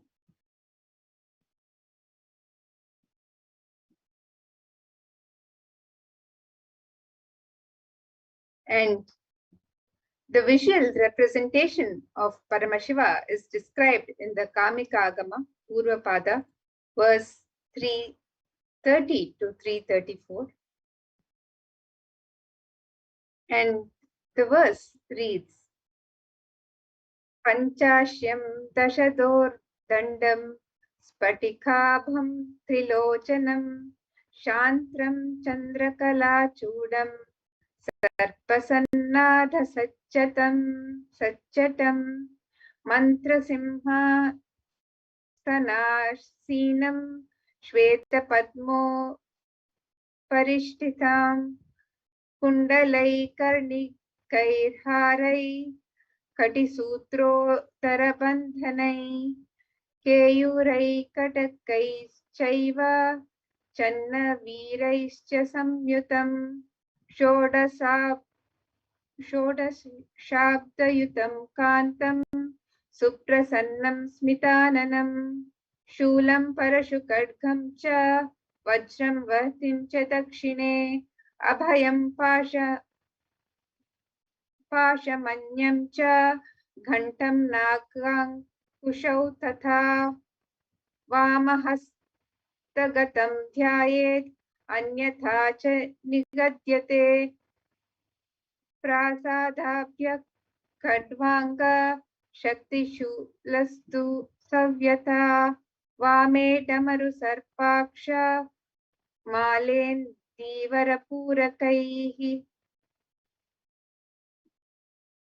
And the meaning of these verses from Kamikagama, Purvapada, verse 330 to 334, it is describing the visual representation of Bhagwan Paramashiva as the one with 5 faces, 10 shoulders, the effulgence of crystal, 3 eyes, tranquil composure, crest adorned with the crescent moon, locks of matted hair, bound with the serpent, mounted on the lion throne constituted of mantras, seated on the white lotus which is designed on the throne, adorned with various ornaments such as earrings, karnika, hara, katisutra, bandhana, keyura, kataka, channavira, and others.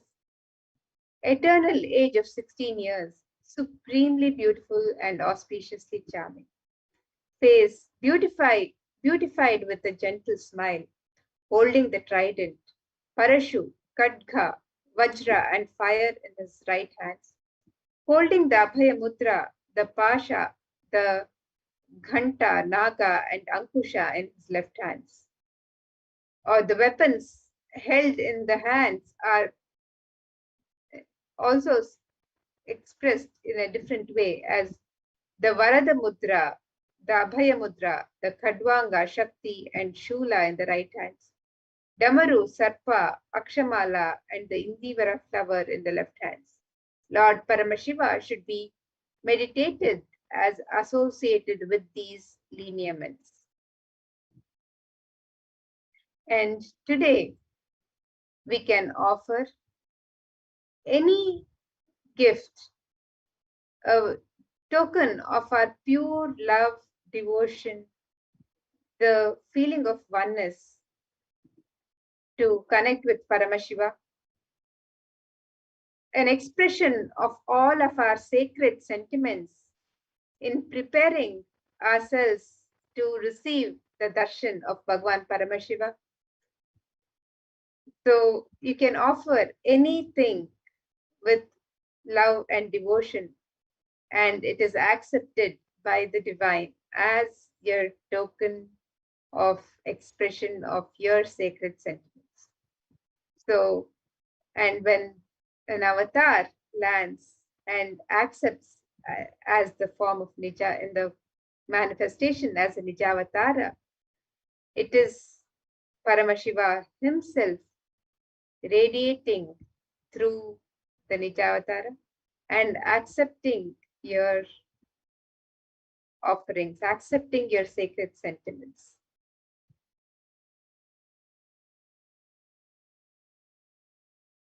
So today you can make various offerings on the website, which we will be projecting later also.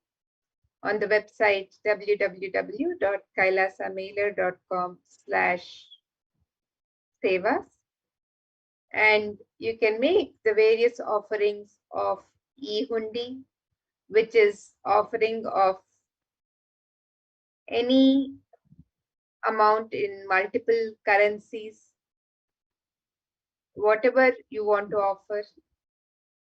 It is your expression of your sacred sentiments. So just go ahead and make any offering of your choice.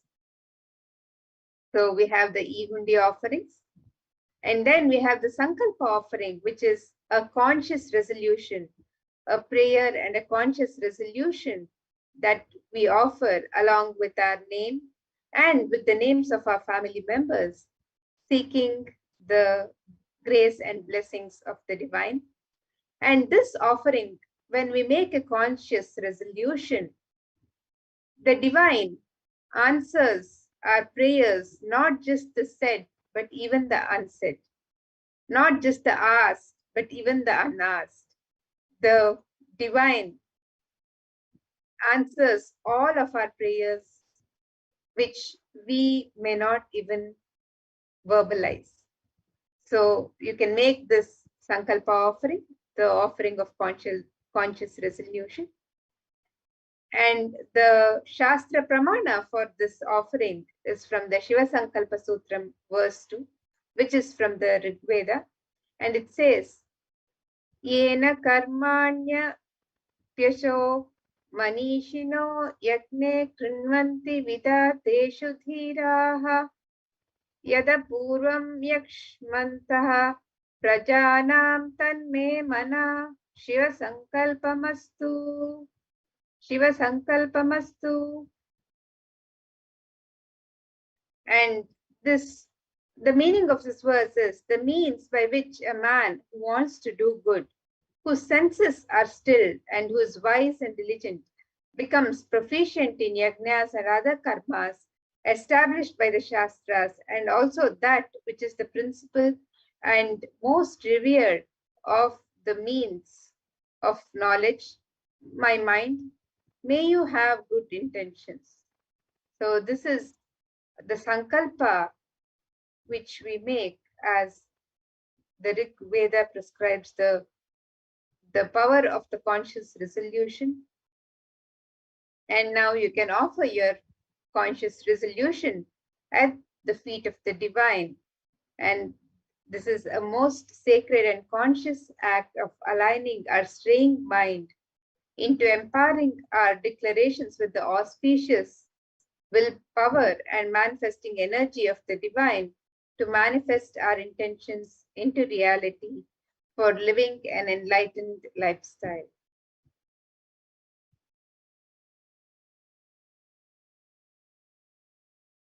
And the next offering for Bhagwan Lingodbhava, you can offer the Rudraksha Malas. The Rudraksha Mala the Rudraksha is a very sacred offering for Bhagwan Paramashiva. And the Rudraksha Mala, the string of Rudrakshas, can be made as an offering of your gift of sacred sentiments to Bhagwan Paramashiva, Bhagwan Lingodbhava, manifesting today. And the Shastra Pramana for this offering, the significance of the Rudraksha, the verse says, Deva Muni Pravarachita Lingam Kamadahana Karuna Karalingam Ravana Darpa Vinashana Lingam Tat Pranamami Sada Shivalingam. And the meaning of this verse, salutations to the eternal Lingam, which is worshipped by the gods and the best of sages, which burns the desires, which is compassionate, and which destroyed the pride of the demon Ravana. Salutations to that eternal Lingam. So, by offering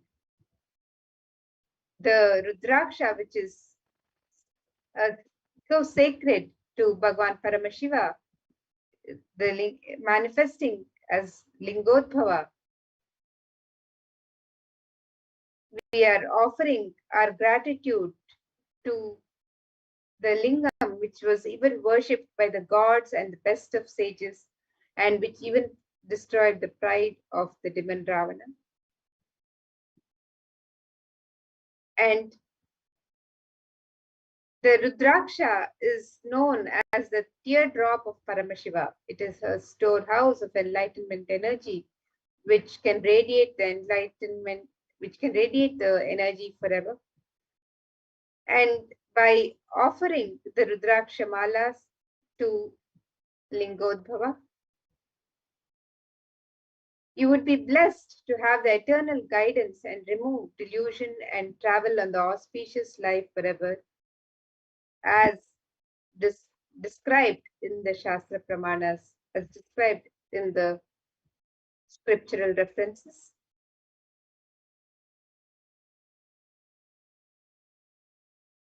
And the next offering that can be made to Bhagwan Lingodbhava is the Swarna Ashtottara Kasa, the offering of pure gold coins inscribed with the 108 names, sacred names of Bhagwan Paramashiva.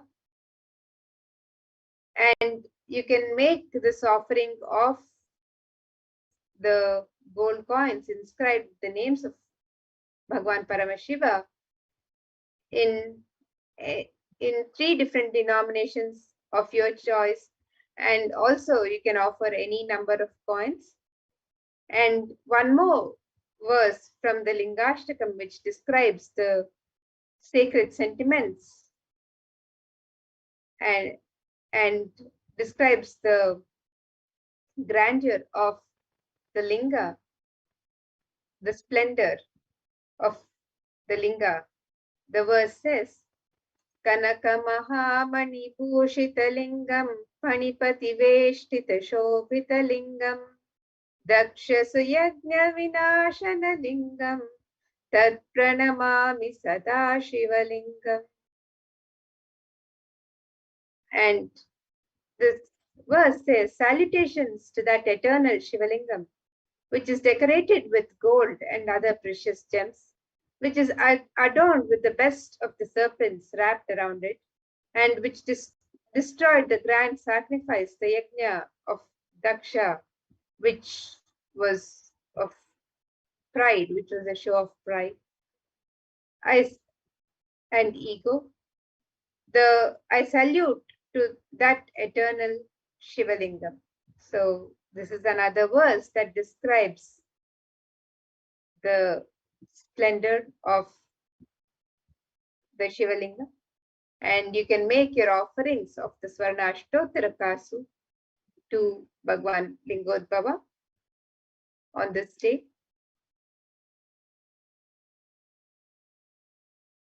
You can offer one or more coins inscribed with the 108 sacred names.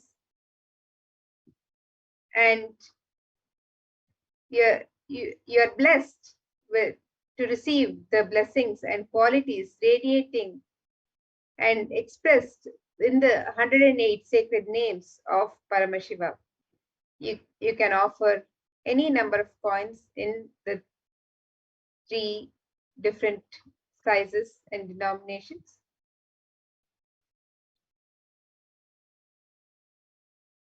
And the next offering that you can make today is the Swarna Mrityunjaya Mantra Kasu, a pure gold coin inscribed with the Mrityunjaya Mantra. The Mrityunjaya Mantra is from the Rig Veda, verse 12.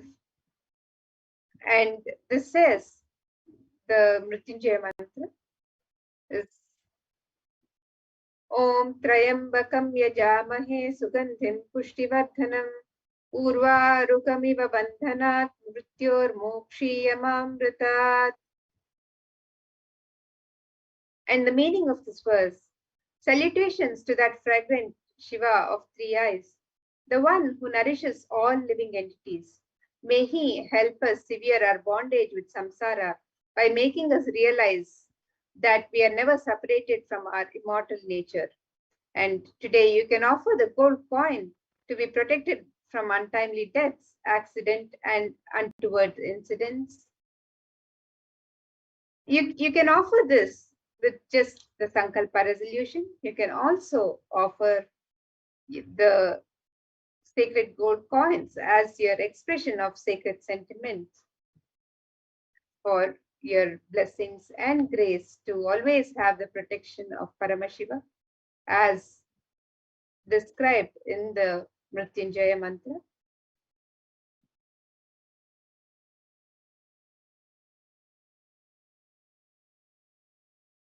And the next offering is the Pratyaksha Pada Puja, which is an offering of gratitude and devotion, and just a beautiful opportunity to experience being in the space of Paramashiva during the Pratyaksha Pada Puja. So the Shastra Pramana for this: Kalatram Dhanam Putra Pautradi Sarvam Gruham Bandhava Sarvametadhi Jatam Gurorangri Padme Manaschena Lagnam Tatakim Tatakim Tatakim Tatakim. And this verse is from the Guru Ashtakam, verse 2. And this verse, the meaning of this verse is: wife, wealth, sons, grandsons, and all such, home and kindred, all these things may be there, yet if one's mind be not centered upon the lotus feet of the Guru, what then, what then, what then?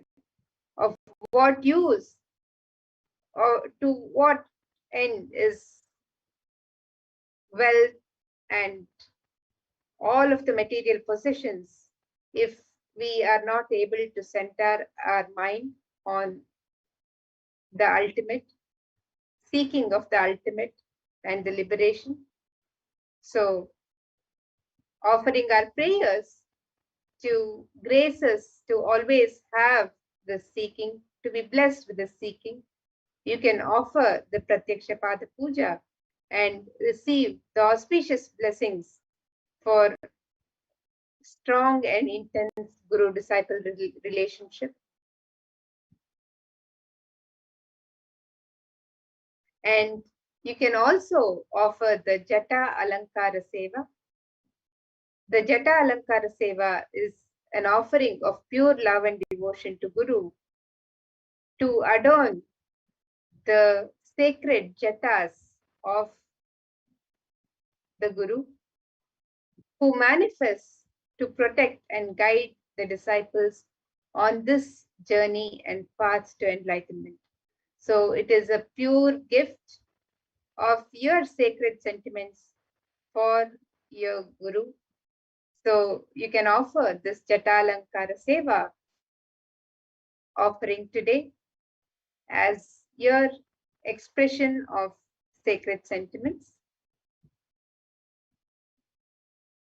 You can also offer the Vastra Alankara Seva, the offering of cloth, the sacred cloth to Bhagwan Paramashiva, Lingodbhava, and you can offer this as an expression of your sacred sentiments.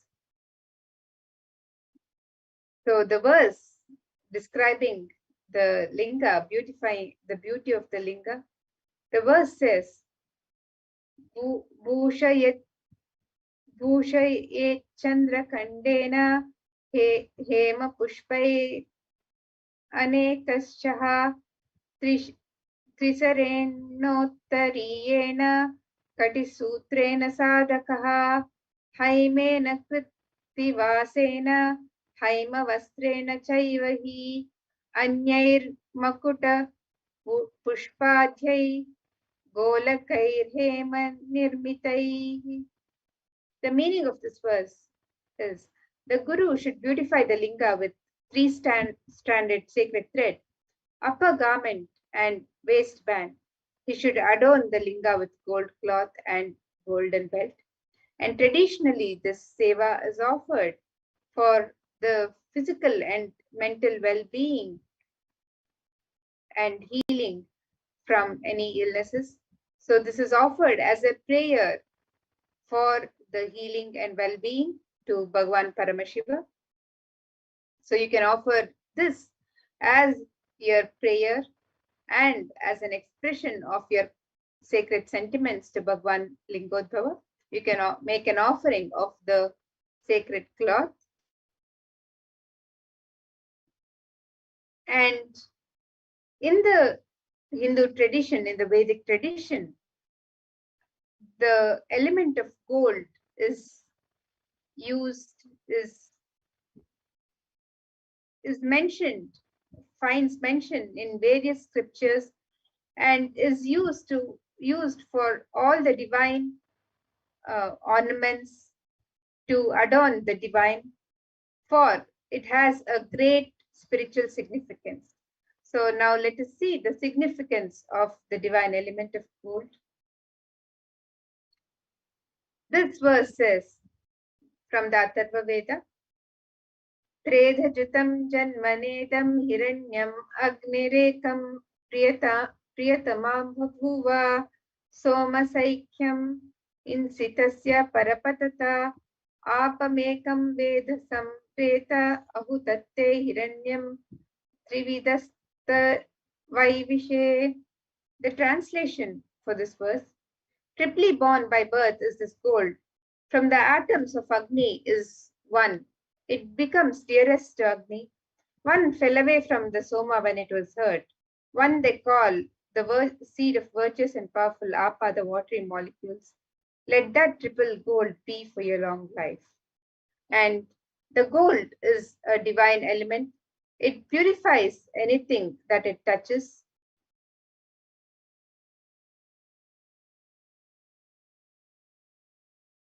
It is an element of great spiritual significance and spiritual power of healing and enlightenment.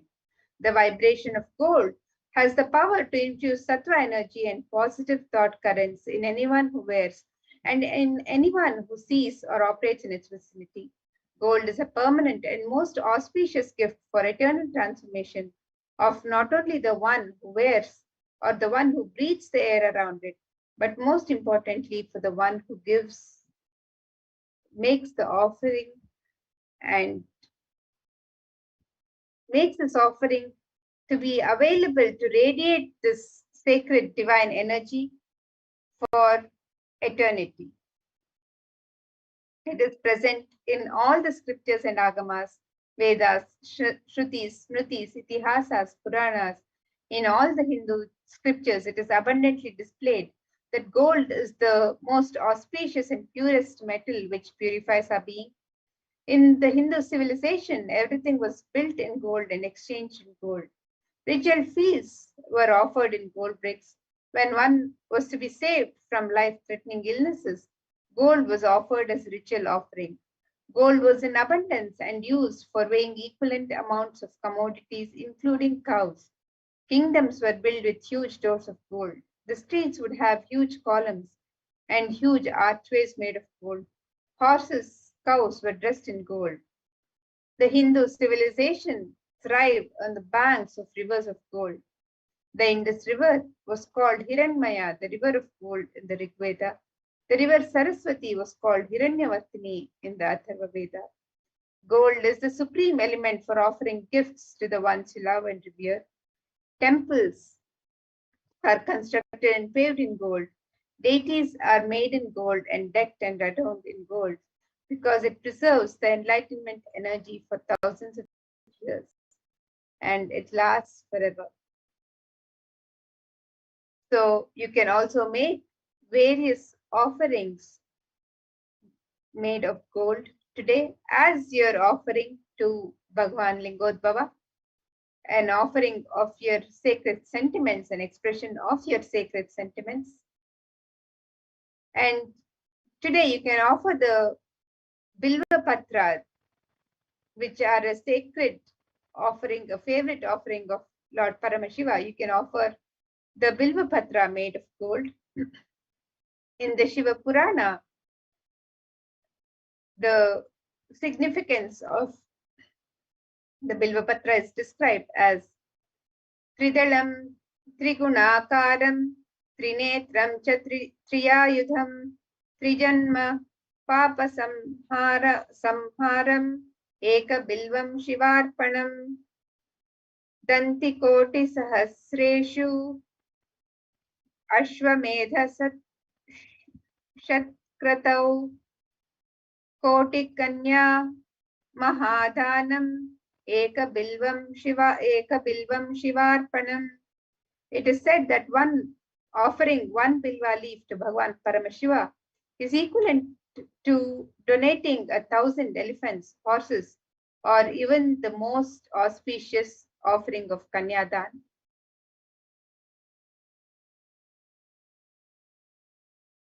The Bilva tree is the most sacred to Bhagwan Paramashiva, and the Bilva leaf or the Bilva Patra, as it is known, represents the Trinetra or the three eyes of Bhagwan Paramashiva. Girija, the cosmic mother, Devi Parvati, she lives on the root of the tree. Maheshwari on its shoulder, Dakshayani on its branches, Parvati among its leaves, Katyayani in its fruit, Gauri in its flowers, while in thorns the numerous Shaktis find a home. So Devi resides in the Bilva tree in her various forms, and it is considered the most sacred offering to Bhagwan Paramashiva. So you can make this offering, this gift of the gold Bilva leaf to Bhagwan Lingodbhava today in three different denominations, and you can offer any number of leaves, and these offerings are also available on the website. And you can offer the Swarna Padma Pushpa, the gold lotus. And in the Lingashtakam, one of the verse says, Kunkuma Chandana Lepitalingam Pankajahara Sushobhitalingam Sanchita Papa Vinashana Lingam Tat Pranamami Sadashivalingam. Meaning, salutations to that eternal Shivalingam, which is anointed with saffron and sandal paste and is beautifully decorated with garlands of lotuses, that which destroys the accumulated sins of several lives. I salute that eternal Shivalingam. And there are hundreds of scriptural references for using the lotus that describe use of the lotus in the worship of Bhagwan Paramashiva. Almost everything that involves the consecration of Paramashiva Linga or the worship of Paramashiva Linga, on meditating on Paramashiva, the mudras, the asanas used during worship of Paramashiva involves the lotus flower, the lotus leaf, the lotus pericarp, the lotus petals. The lotus is a divine flower in the Hindu tradition. The Shakti of Paramashiva is also called as the lotus. The base of Paramashiva Linga is the lotus. The disciple of Paramashiva is also considered a lotus, one who is about to bloom. And you can offer the sacred offering of the gold lotus in any of the 3 different sizes that you would wish to offer, and offer your prayers to receive the blessings for the state, space, powers, and being of Lingodbhava in your inner space, Paramashiva manifesting in your inner space and gracing you amidst any and adverse situations in life. And the next offering is the offering of Tulabharam. And the Atharva Veda Parishishta describes Tula Purusha, the ceremonial offering of Tulabharam of Hiranyagarbha, gold vessels, and offering of 1,000 cows as one of the Mahadana, the supreme offerings.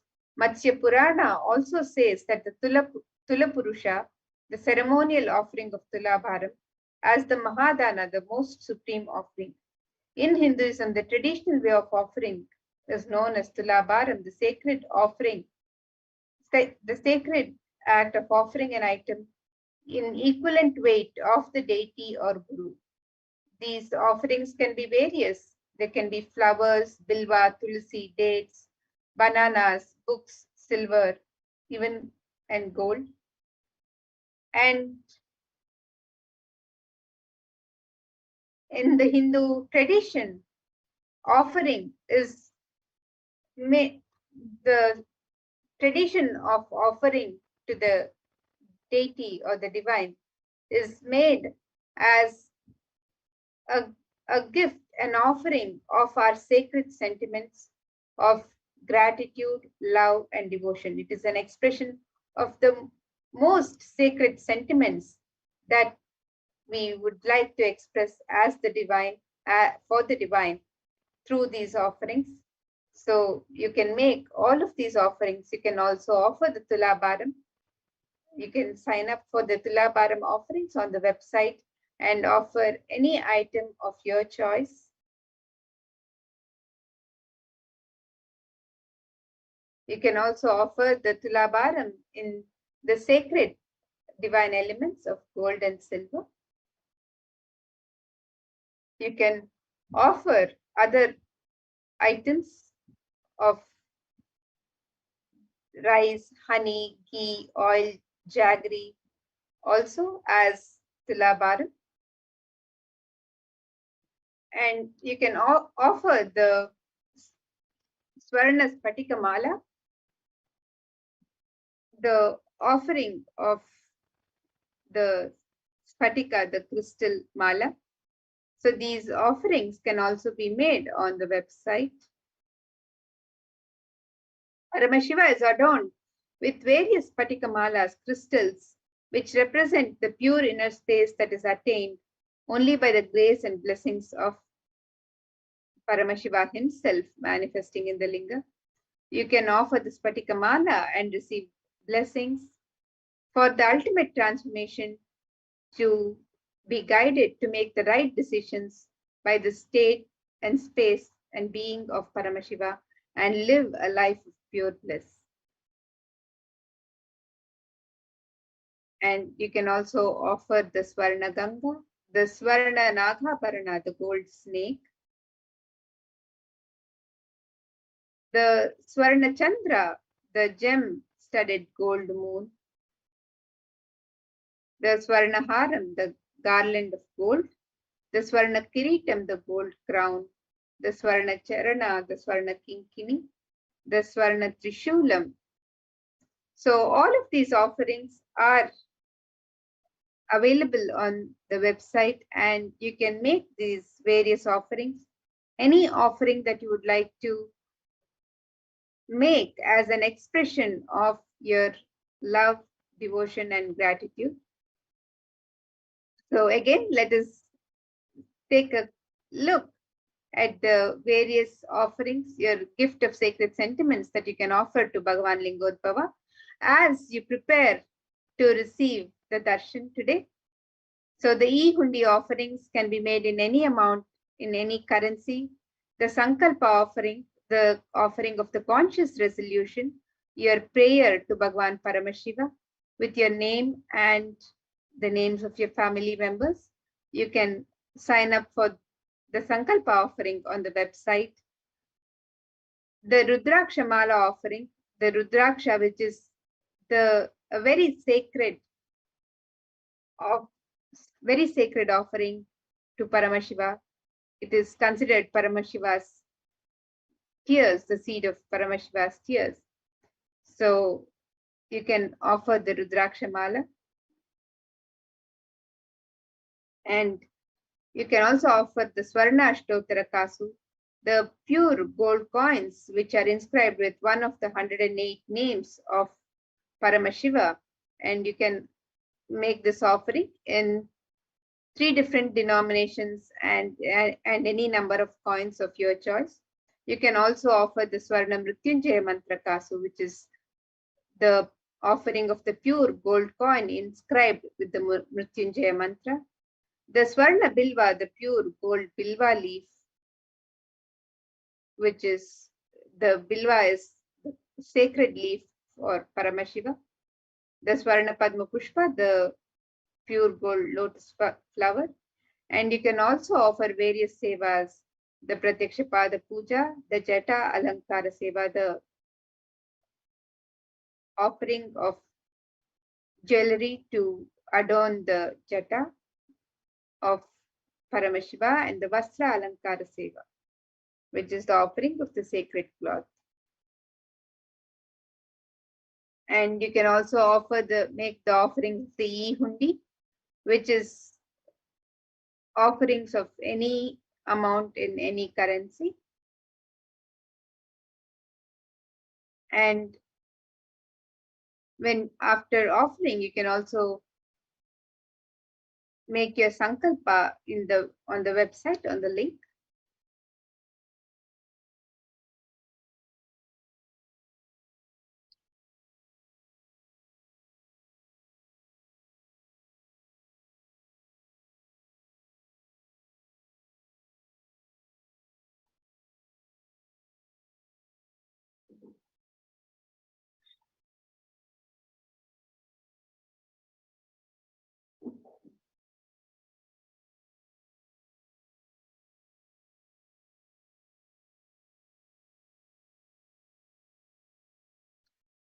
So with this, now we come to the conclusion of this segment, and we'll be moving to the next segment where we'll prepare ourselves further to receive the darshan of Bhagavan Lingodbhava. We'll be back right after a short break. Please stay tuned for the darshan.